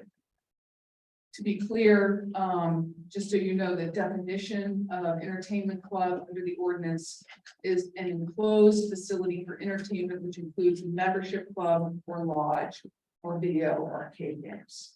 Here, the applicant is offering memberships to its patrons, which is a more sophisticated barbershop, if you will, which will allow a rewards program to be put in place. It offers certain discounts to specialized services, early access to events, which I'll tell you what they are in a minute. And the change will allow the applicant to obtain a liquor license to be able to offer alcohol also to its patrons. The events are things like early retail sales, so they have very specialized clothing and other accessories in the store for sale. So they would be offering pre-retail sales, trunk sales, and things like that, only to their members as opposed to the general public. So that's the kind of event idea. We're not really talking about entertainment here. The interior alterations, and I'm going to show you those in a minute on the plan, are merely there's an existing hallway in the bathroom that has to be reconfigured to make the bathroom handicap accessible. So I'm going to show you that. And the hours of operation are currently 10 to 6, Tuesday, Wednesday, and Friday, Thursday, 8 to 6, Saturday, 9 to 5, and Sunday, 11 to 5. There's no proposed change to those hours. It's all the same. So if you can go to the next slide, please. So here's the floor plan. On the right of this slide is State Street. So you walk into the store and you see there's some sitting areas. There's an area where the cashier is. Then you've got some retail areas with shelving, and you have a pool table at the back of that front area. Many of you may have recalled when Banter opened that this was, a new idea in offering services to folks who wanted to use the barbershop. A more relaxed atmosphere, kind of a destination place. And then you'll see the chairs, the club chairs that sit around there. Then you pass through some more retail area and you see the 4 barber chairs. And that all of this exists today, and that's not changing. As you go towards the back, you see on the left-hand side or the bottom of the slide, you'll see the bathroom area with the circle. That's the revised handicap bathroom. And that hallway is now wide enough in that whole area to receive and hold the handicap bathroom. Then as you go to the rear, you have an employee office space and an employee break area. So the only change and alteration to the interior of this is to accommodate the handicap bathroom and then reconfigure the changing room. There's no other changes with regard to the interior of the building from now. So if you were to issue this permit, next slide, please. And then just to give you an idea, this is the O'Brien building. This is Upper State Street. You can see that it's located obviously between Pleasant Street and Prince Place. Next slide, please. So here's a view down south on State Street. Banter is right next to Life is Good. So you can kind of see what that is on the plan. You can see, if you look closely, we're gonna have one of these. You'll see a barbershop. What's the proper name for that? Barber pole out front. Next slide, please. And so here is another shot in front of the building. And the next slide, please. And again, you can see another shot. So to the left of Life is Good, you can see the entrance to the entrance. And next slide, please. And then this is Fort looking north on State Street in the opposite direction, Fort Tavern on the left-hand side. And none of this is changing. I just need to give you context. Next slide, please. So as I said, we need two permits, one special permit for use, which I'll go through first, and then the second is a special permit for non-conformities. So the special permit for use has, I believe, 9 criteria. The first is that the requested use is listed in the table of uses, and in this instance, it is, and it requires a special permit in the B2 zoning district. The next is that the requested use is essential or desirable to public convenience and welfare. Here, the use of entertainment club is allowed by special permit in B2, and therefore the city council and hopefully the planning board has by its very nature determined it to be desirable. The use is in the downtown area. It will help the vibrancy of Upper State Street and help solidify this new and successful business. Over the past several years, the new owners of the O'Brien building have worked very hard to reinvigorate Upper State Street and enliven the first floor of this building, reflecting mightily, I might say, on quality of businesses in that building.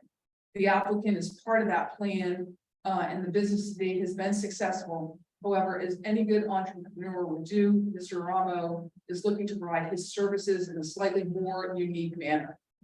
And because the new use does not result in any new occupancy for the premises, rather an additional and different way to provide this unique service to its customers, the proposal has little impact on the area. That cornerstone of an active, attractive, and successful business is essential and desirable to the convenience and welfare and the vibrancy of the downtown and the B2 district. I would also point out that in the 2017 master plan, it included recognition of the need to encourage new ways to be competitive. Specifically, the master plan included the following economic development goals, among others. Goal ED5 to become more friendly to businesses by eliminating unnecessarily or overly restrictive regulatory constraints, and ED6 to ensure that the supply and character of commercial space can adapt to a changing economy. And I think that's what Mr. Ramo is trying to do here, is to make sure he stays ahead of the game as he opens, as he's opened this new business. The third criteria is the requested use will not create undue traffic congestion or unduly impair pedestrian safety. Here, the new use of the location will not create any undue traffic congestion or impair pedestrian safety. There's obviously plenty of sidewalks on State Street. As I noted earlier, the occupancy of the building is not changing. There's no new tables, no new chairs. Rather, the interior construction or reconstruction is for handicap access bathroom. And really, the club use really just complements the existing use that exists in the building today. Item 4, criteria 4, is that the proposed use will not overload public water or any other system. And here there's not going to be any impact because of the club use on water or sewer, certainly no impact on a stormwater system. The 5th criteria is that are there any special regulations for these use? And the answer is no, there are no special regulations in the ordinance. The 6th criteria is that the requested use will not impair the district or be detrimental to health and welfare. And here, the addition of entertainment club at this location for this purpose is consistent with the B2 district, and certainly its addition won't impair the integrity or character of the district or adjoining districts. The 7th criteria, thank you, is the use will not by its addition to the neighborhood cause an excess of that use. Here, there are no other entertainment club uses immediately in the downtown other than the Dalton Club, of course, further south on State Street on the opposite side beyond the institution of savings. However, that use is significantly different than what's being proposed here. So there are no other businesses in the downtown that offer the same kind of proposed. Keep going. Okay. Yeah, we're still connected. Membership use for various customers of existing services. Therefore, there won't be any excess use in the neighborhood.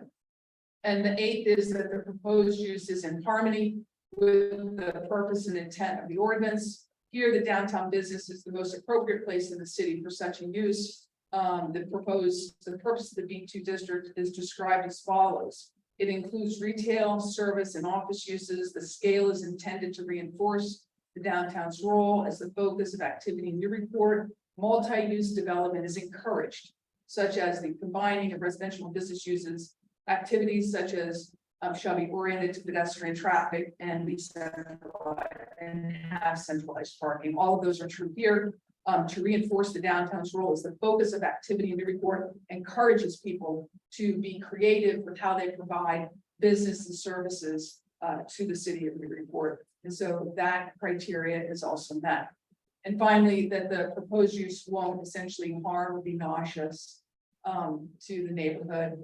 And this will not be, there's no noxious or injurious services that are going to be provided here. So with that, we believe we need the special permit criteria for the use.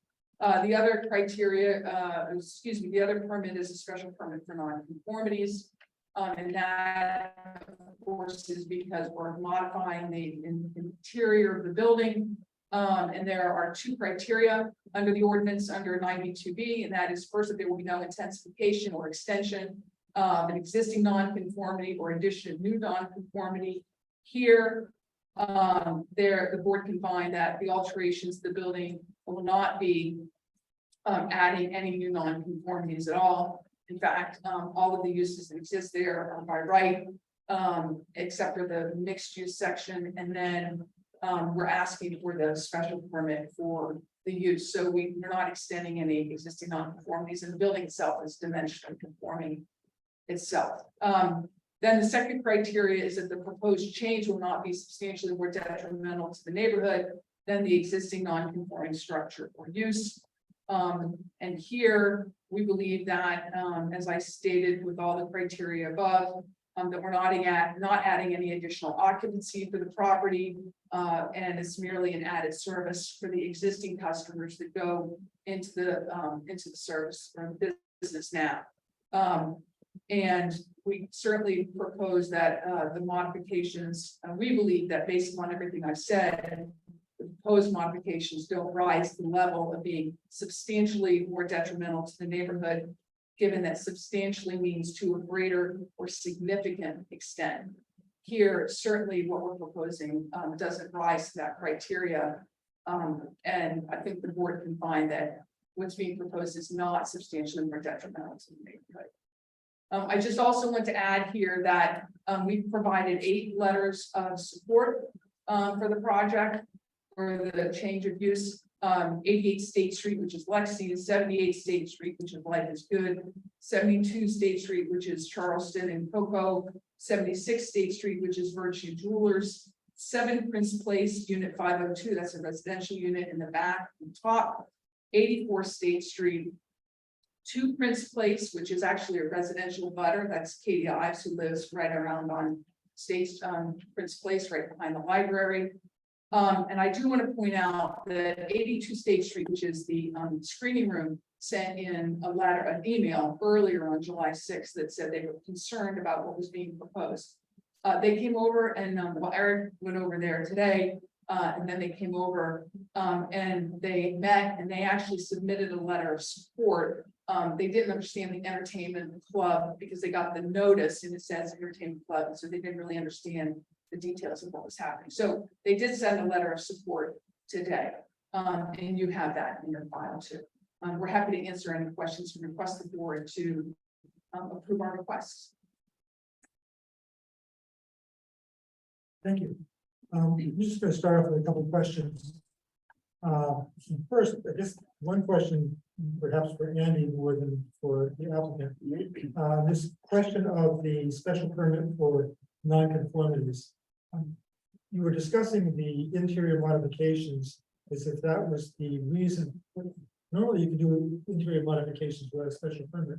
Is there something special about these interior modifications? It's really back into the definition of the use itself. There's sort of this component being added that, again, It's just a bathroom being Yeah, again, it's the activity or the use in here that's taking place, that's a slight, addition or creative, addition to what you might otherwise see, just a typical barber shop, but just, the service.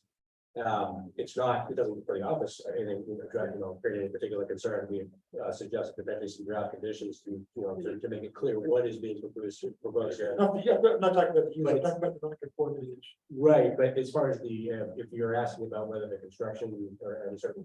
Why is this why are we dealing with non-conformities? Because it's not the bathroom itself, is it? Right, I was. Yeah, I'll let you know, I'll tell you what, if I could, I'll tell you what Jennifer's, I argued with Jennifer a lot about this. Jennifer's determination was that because the building is a pre-existing non-conforming use.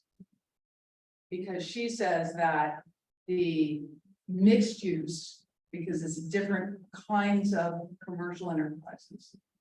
Makes it pre-existing non-conforming use. Because it doesn't have a. And because- special permit for mixed use. And because we're altering the pre-existing non-conforming use and adding a new use, even though it's allowed by special permit, she believes it's an alteration of pre-existing non-conforming. I guess my question is, trying to figure this out.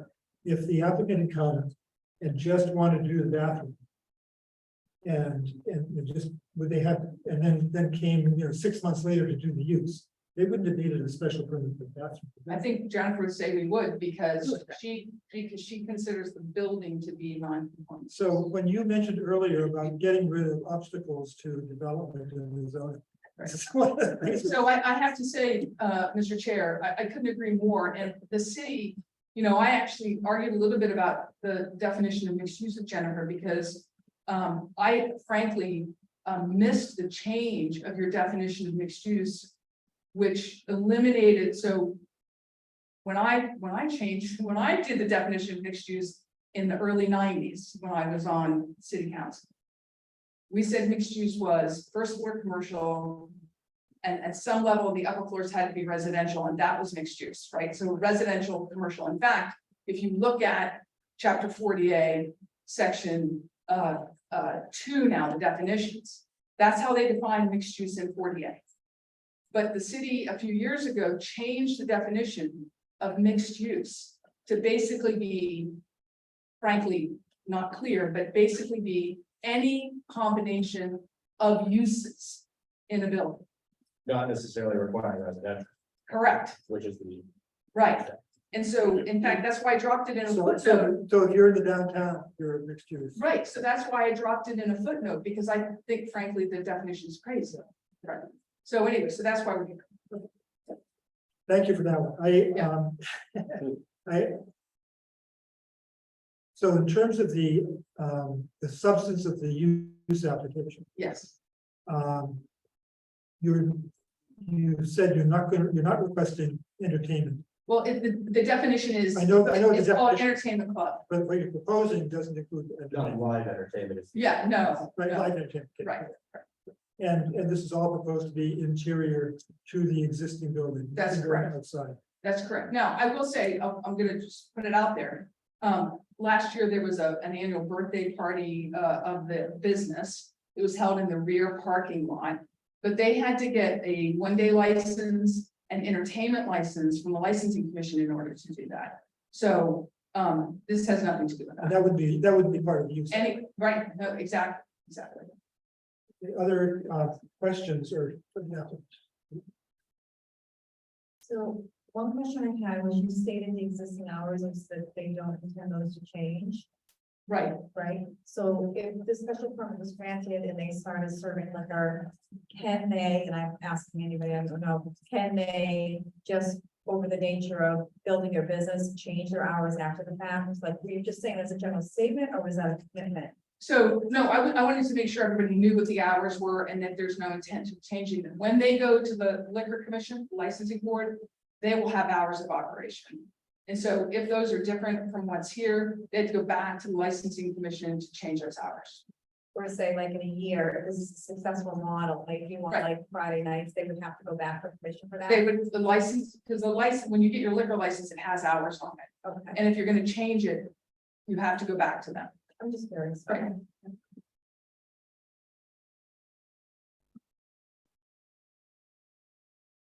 Yeah, just one question for clarification, maybe between Rick or Andy. When the addition of the additional, the use 407 applies only to this portion of the building, Yes, correct? Right. just this space. That's why we're very clear in our application that it's just this space. Right, that was one of the things that the office, we talked about it, Jennifer and Caitlin and I talked about, we felt it was maybe clear and helpful for, the board here, for the applicant to make it clear that this is only this portion of the building or space is being referred to in this application.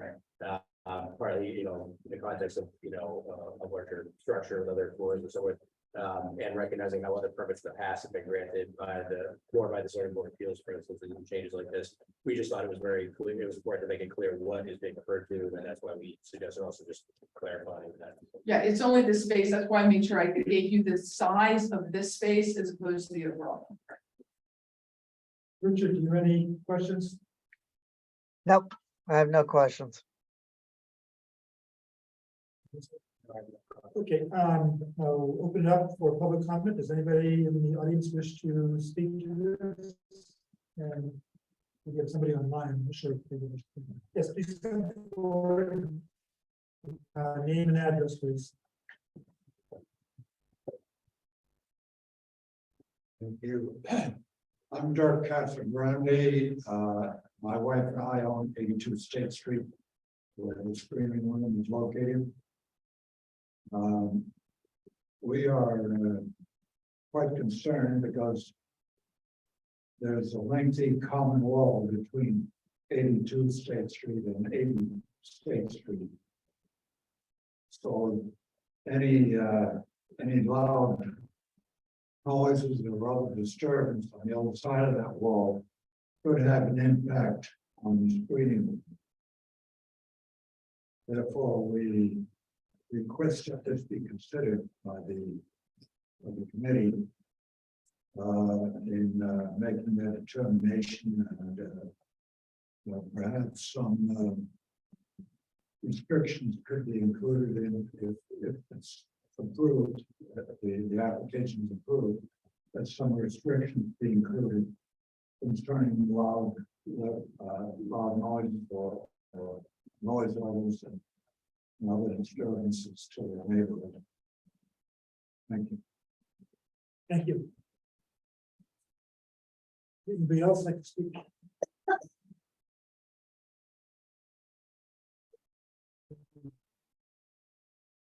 I think we'll close the public comment period and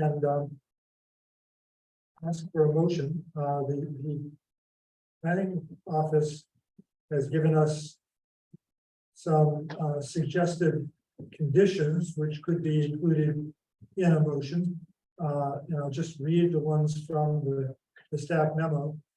One, the requested use 407 entertainment / club use is limited under this permit to the interior ground level floor space of the structure as shown in the above referenced floor plan, including the seat count 11 as presented therein.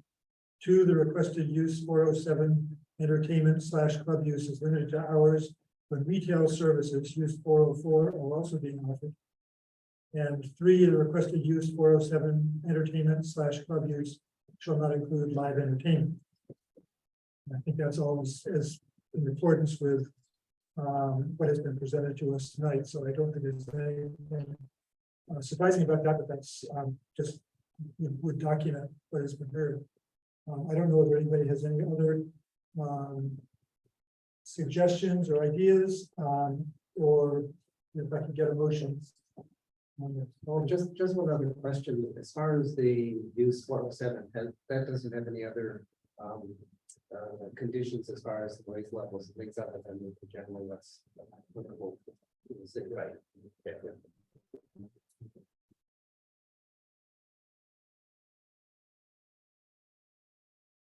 I would make a motion to approve the special permit with the special conditions that you just read presented by the. And this is the, yeah, I should know that this is the special permit for use as opposed to the special permit. For Yes, yes. do I have a second? Second. 12 seconds. Okay, I will call the roll on that. Alden, Yes. Bob, Yes. Heather, Yes. Richard, Yes, I vote yes, so that is unanimous on that special permit. And then the second, I'm sorry, could I just get, who made the second? Thank you. and then I also need a motion on the special permit for nonconformities. And in the staff memo, you refer to it as special conditions, but you need to do that if you've done it already with use. I think it's sufficient that you covered already with the. So it would just be a simple motion to grant the special permit for nonconformities. Okay, could I have a motion? So moved. Thank you. Heather seconds, okay. I will call the roll again. Alden, Yes. Bob, Yes. Heather, Yes. Richard. Yes, Also. So. Thank you very much. Issue. So the next thing on our agenda is approval of minutes, and I have to admit that I somehow failed to do. So unless anybody objects, I would like to request to postpone this to the August 2nd meeting. To be honest, there's no issue with the honest, like, I'm just carrying the agenda, so.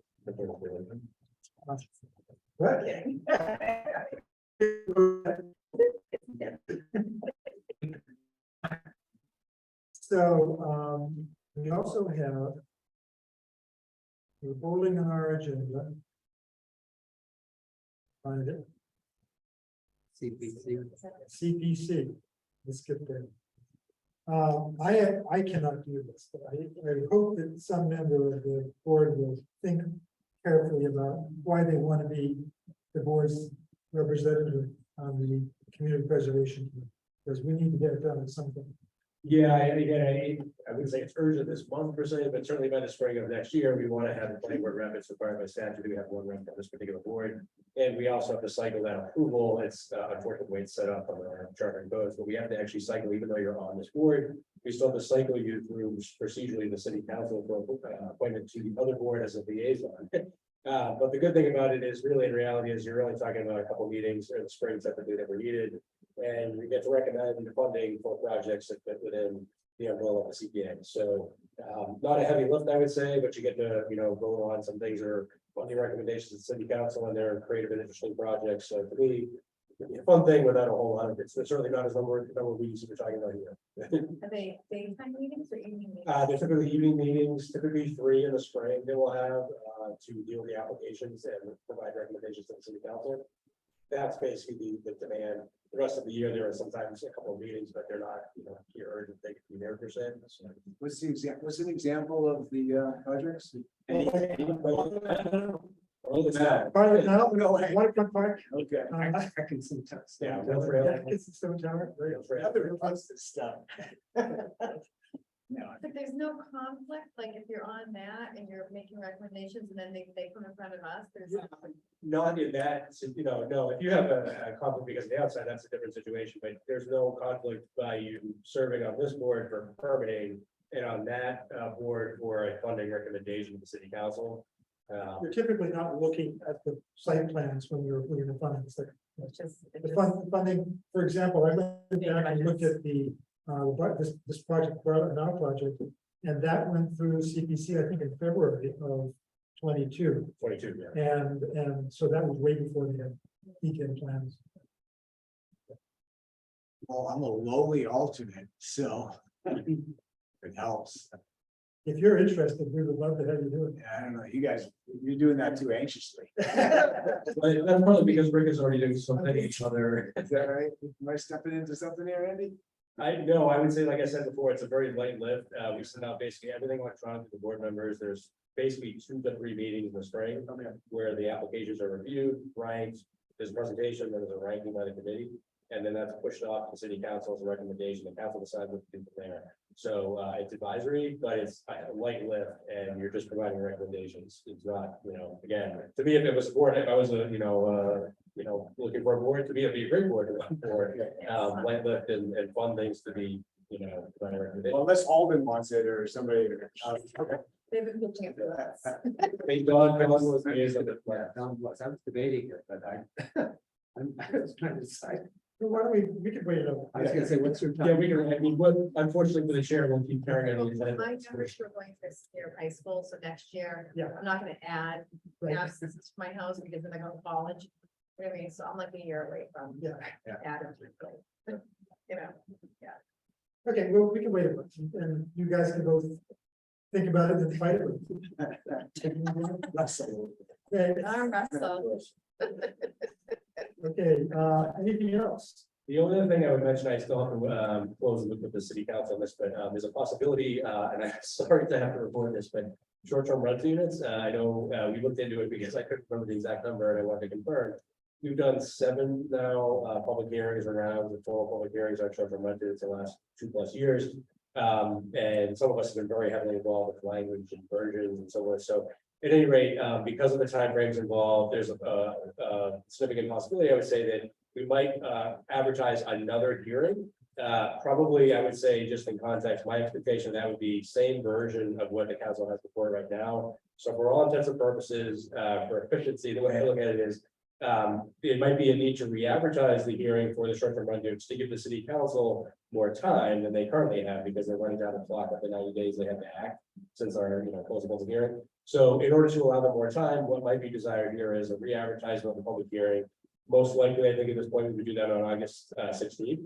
And which was one of the reasons why I'm hoping to close it the next day or two to get the ad out at TV. But it sounds like, based on the way that they're tracking right now, the need for the council to have, 1 or more meetings to work out the remaining details on their end after the budget cycle that we talked about earlier, that we may advertise another hearing.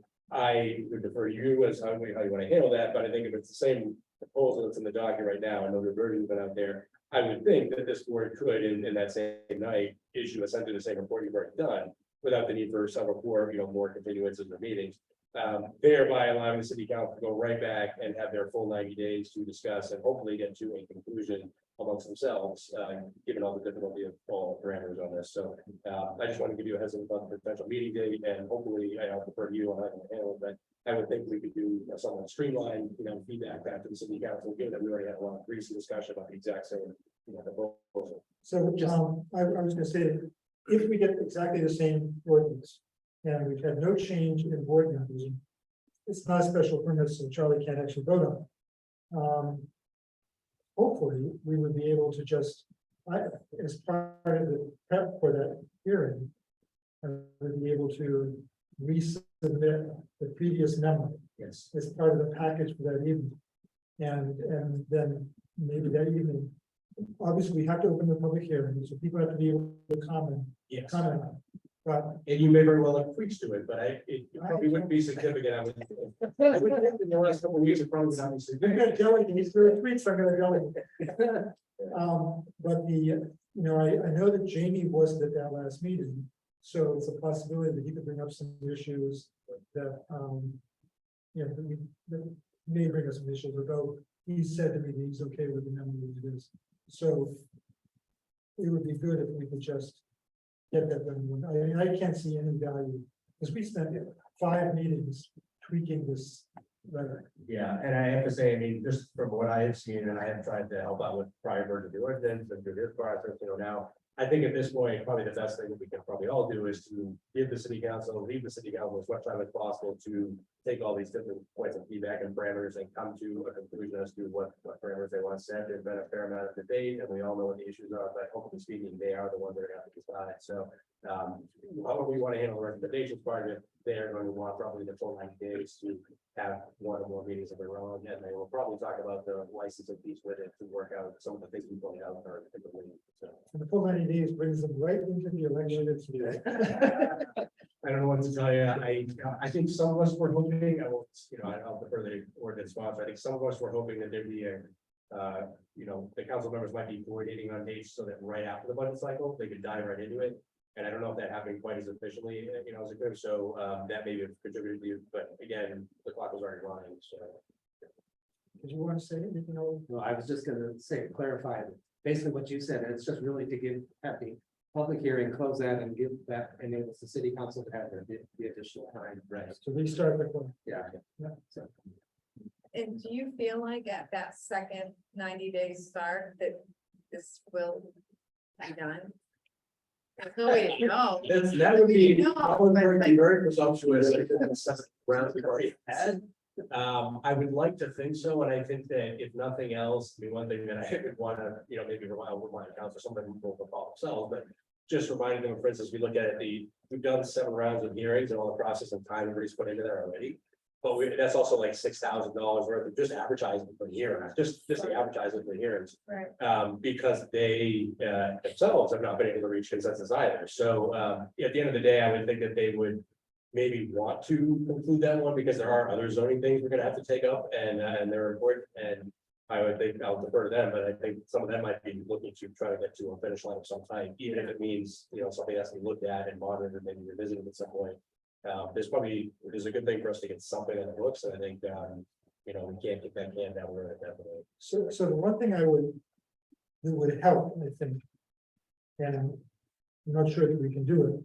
It's not our jurisdiction, but licensing is the big thing in the room. And if there could be a presentation about where they are with the license and permitting committee, or the licensing commission or whatever, just to give people a little bit more confidence that this is going to be going in the right way, because that's Sure. It's not part of our requirement, and it really depends on whether how much we have going on that night, I guess. But it'd be great to have a combined presentation about zoning and licensing. Yeah, it's a great point you raise. I know we've hit on that point before.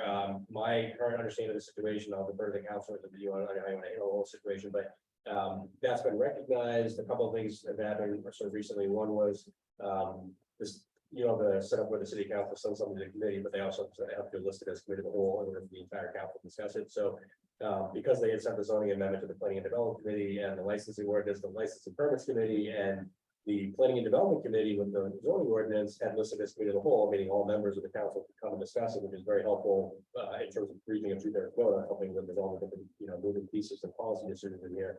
But the license committee hadn't done that. So Council Vogel at the last council meeting took it out of committee and sent it back into committee as committee of the whole, so that the council itself, with the 2 subcommittees and the committee of the whole, which is the full council, could in fact meet as a body, as a whole, and all 11 members would be, if they were in attendance at least, be able to weigh in on it, which is very important for the sponsor and the committee chair and the council members to be able to reach or get to a point of consensus. If they don't have full participation and discussion, it'll probably be hard to reach that final council meeting and vote where there's going to be a decision. So that's helpful because they will be able to do that. However, maybe to your point, I don't expect at this point for you to necessarily be getting, I'll defer to the sponsor, I'll defer to the council, on how they want to handle it. Council Pam and the coordinator, the co-chairs for the joint hearing, but I don't suspect at this point that we'll be getting a new version of the licensing ordinance. What I do think you might be getting is confirmation that there's an understanding of the issues that you raised and the understanding of the relationship between the two from the sponsor and the council members maybe. I think a full recognition that there's a need at least for the council to be after, if nothing else, after the planning board joint public hearing, discussing the importance of both of them, which we'll probably need to emphasize again. They will probably very likely be meeting as a joint discussion of both the licensing and the zoning together, and probably covering some of that range of issues. I just don't know if I can promise you right now that you'll be getting an updated version of the licensing ordinance, but you may be able to, get the sponsor to speak to some of the changes he's looking to incorporate in the updated version that would then be given to the council that would cover some of these areas. I think he's looking, because of the number of versions we've had out there previously in part, one of the difficulties we had with Councilor McCall and Jennifer worked on a number of versions before to try to work through that. And that didn't quite get us anywhere, unfortunately. So that being the case, I think he's reluctant to send out and get another version until he has a better idea of where the council is on some of these things, which necessitates having a meeting of the full and the members and the two, the whole to some degree. So I think that he's hoping to try to get some feedback and pick up where we sort of left off at the planning board without necessarily complicating that with a new version, but then to dive right into that with the licensing and the zoning with the council. So I'll defer to him, but I don't think you're necessarily going to get a version. You might get speaking points to things that then. And I just think that it's going to be helpful to us, but also to the people who are going to come en masse to the public hearing. Yes. To hear something that helps them feel more comfortable. I think at a bare minimum, and I can communicate with him as well about this. I think you'll at least be able to get probably confirmation of at least some of the adjustments that would be made or inclusions of components that would be in what he would bring forward. given that the licensing ordinance committee is so out of date in comparison to others are being brought up to speed and higher level of zoning ordinance. Either way, but again, as the current sponsor of these two, and we'll see where the license piece goes, but the current sponsor of the zoning piece, we'll have to figure out where that goes, but I don't know if we're getting a new version before it goes on here.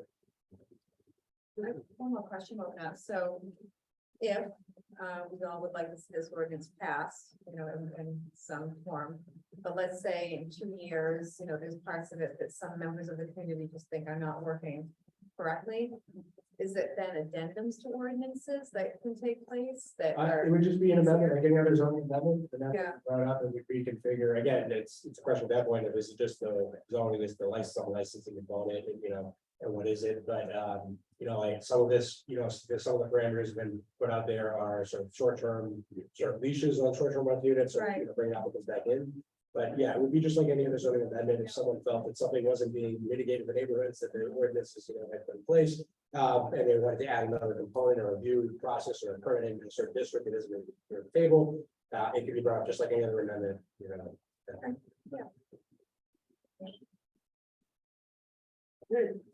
Anything else from anybody? Welcome, Charlie. Thank you. Thank you. Rethinking this. Okay. Hey, Rick, I've got one, and I'm in the course of writing the letter, but I've purchased a home out of state and will be moving at the end of the summer to Maine. Oh, So I Oh. need to, by rights, step down from the planning board. And I apologize that I'm telling you this over a Zoom call, but I will be at the next meeting face to face. okay. So what are you moving? End of summer. The transition's in August, but I'm still legally a Newburyport resident until August 31st. And thank you, Richard, for even if it's tonight, the meeting or the advance notice, as soon as you're able, if you could confirm for, the chair of the office, just what would be the final date. You can participate, and think about, membership in the building. You be here for the 16th? I can be. Yep. Okay. Well, thank you. This year. You're welcome. It's been my pleasure to be a part of it, even if it's remotely. Okay, Motion to adjourn. to a second. All in favor? We're Aye. adjourned. So,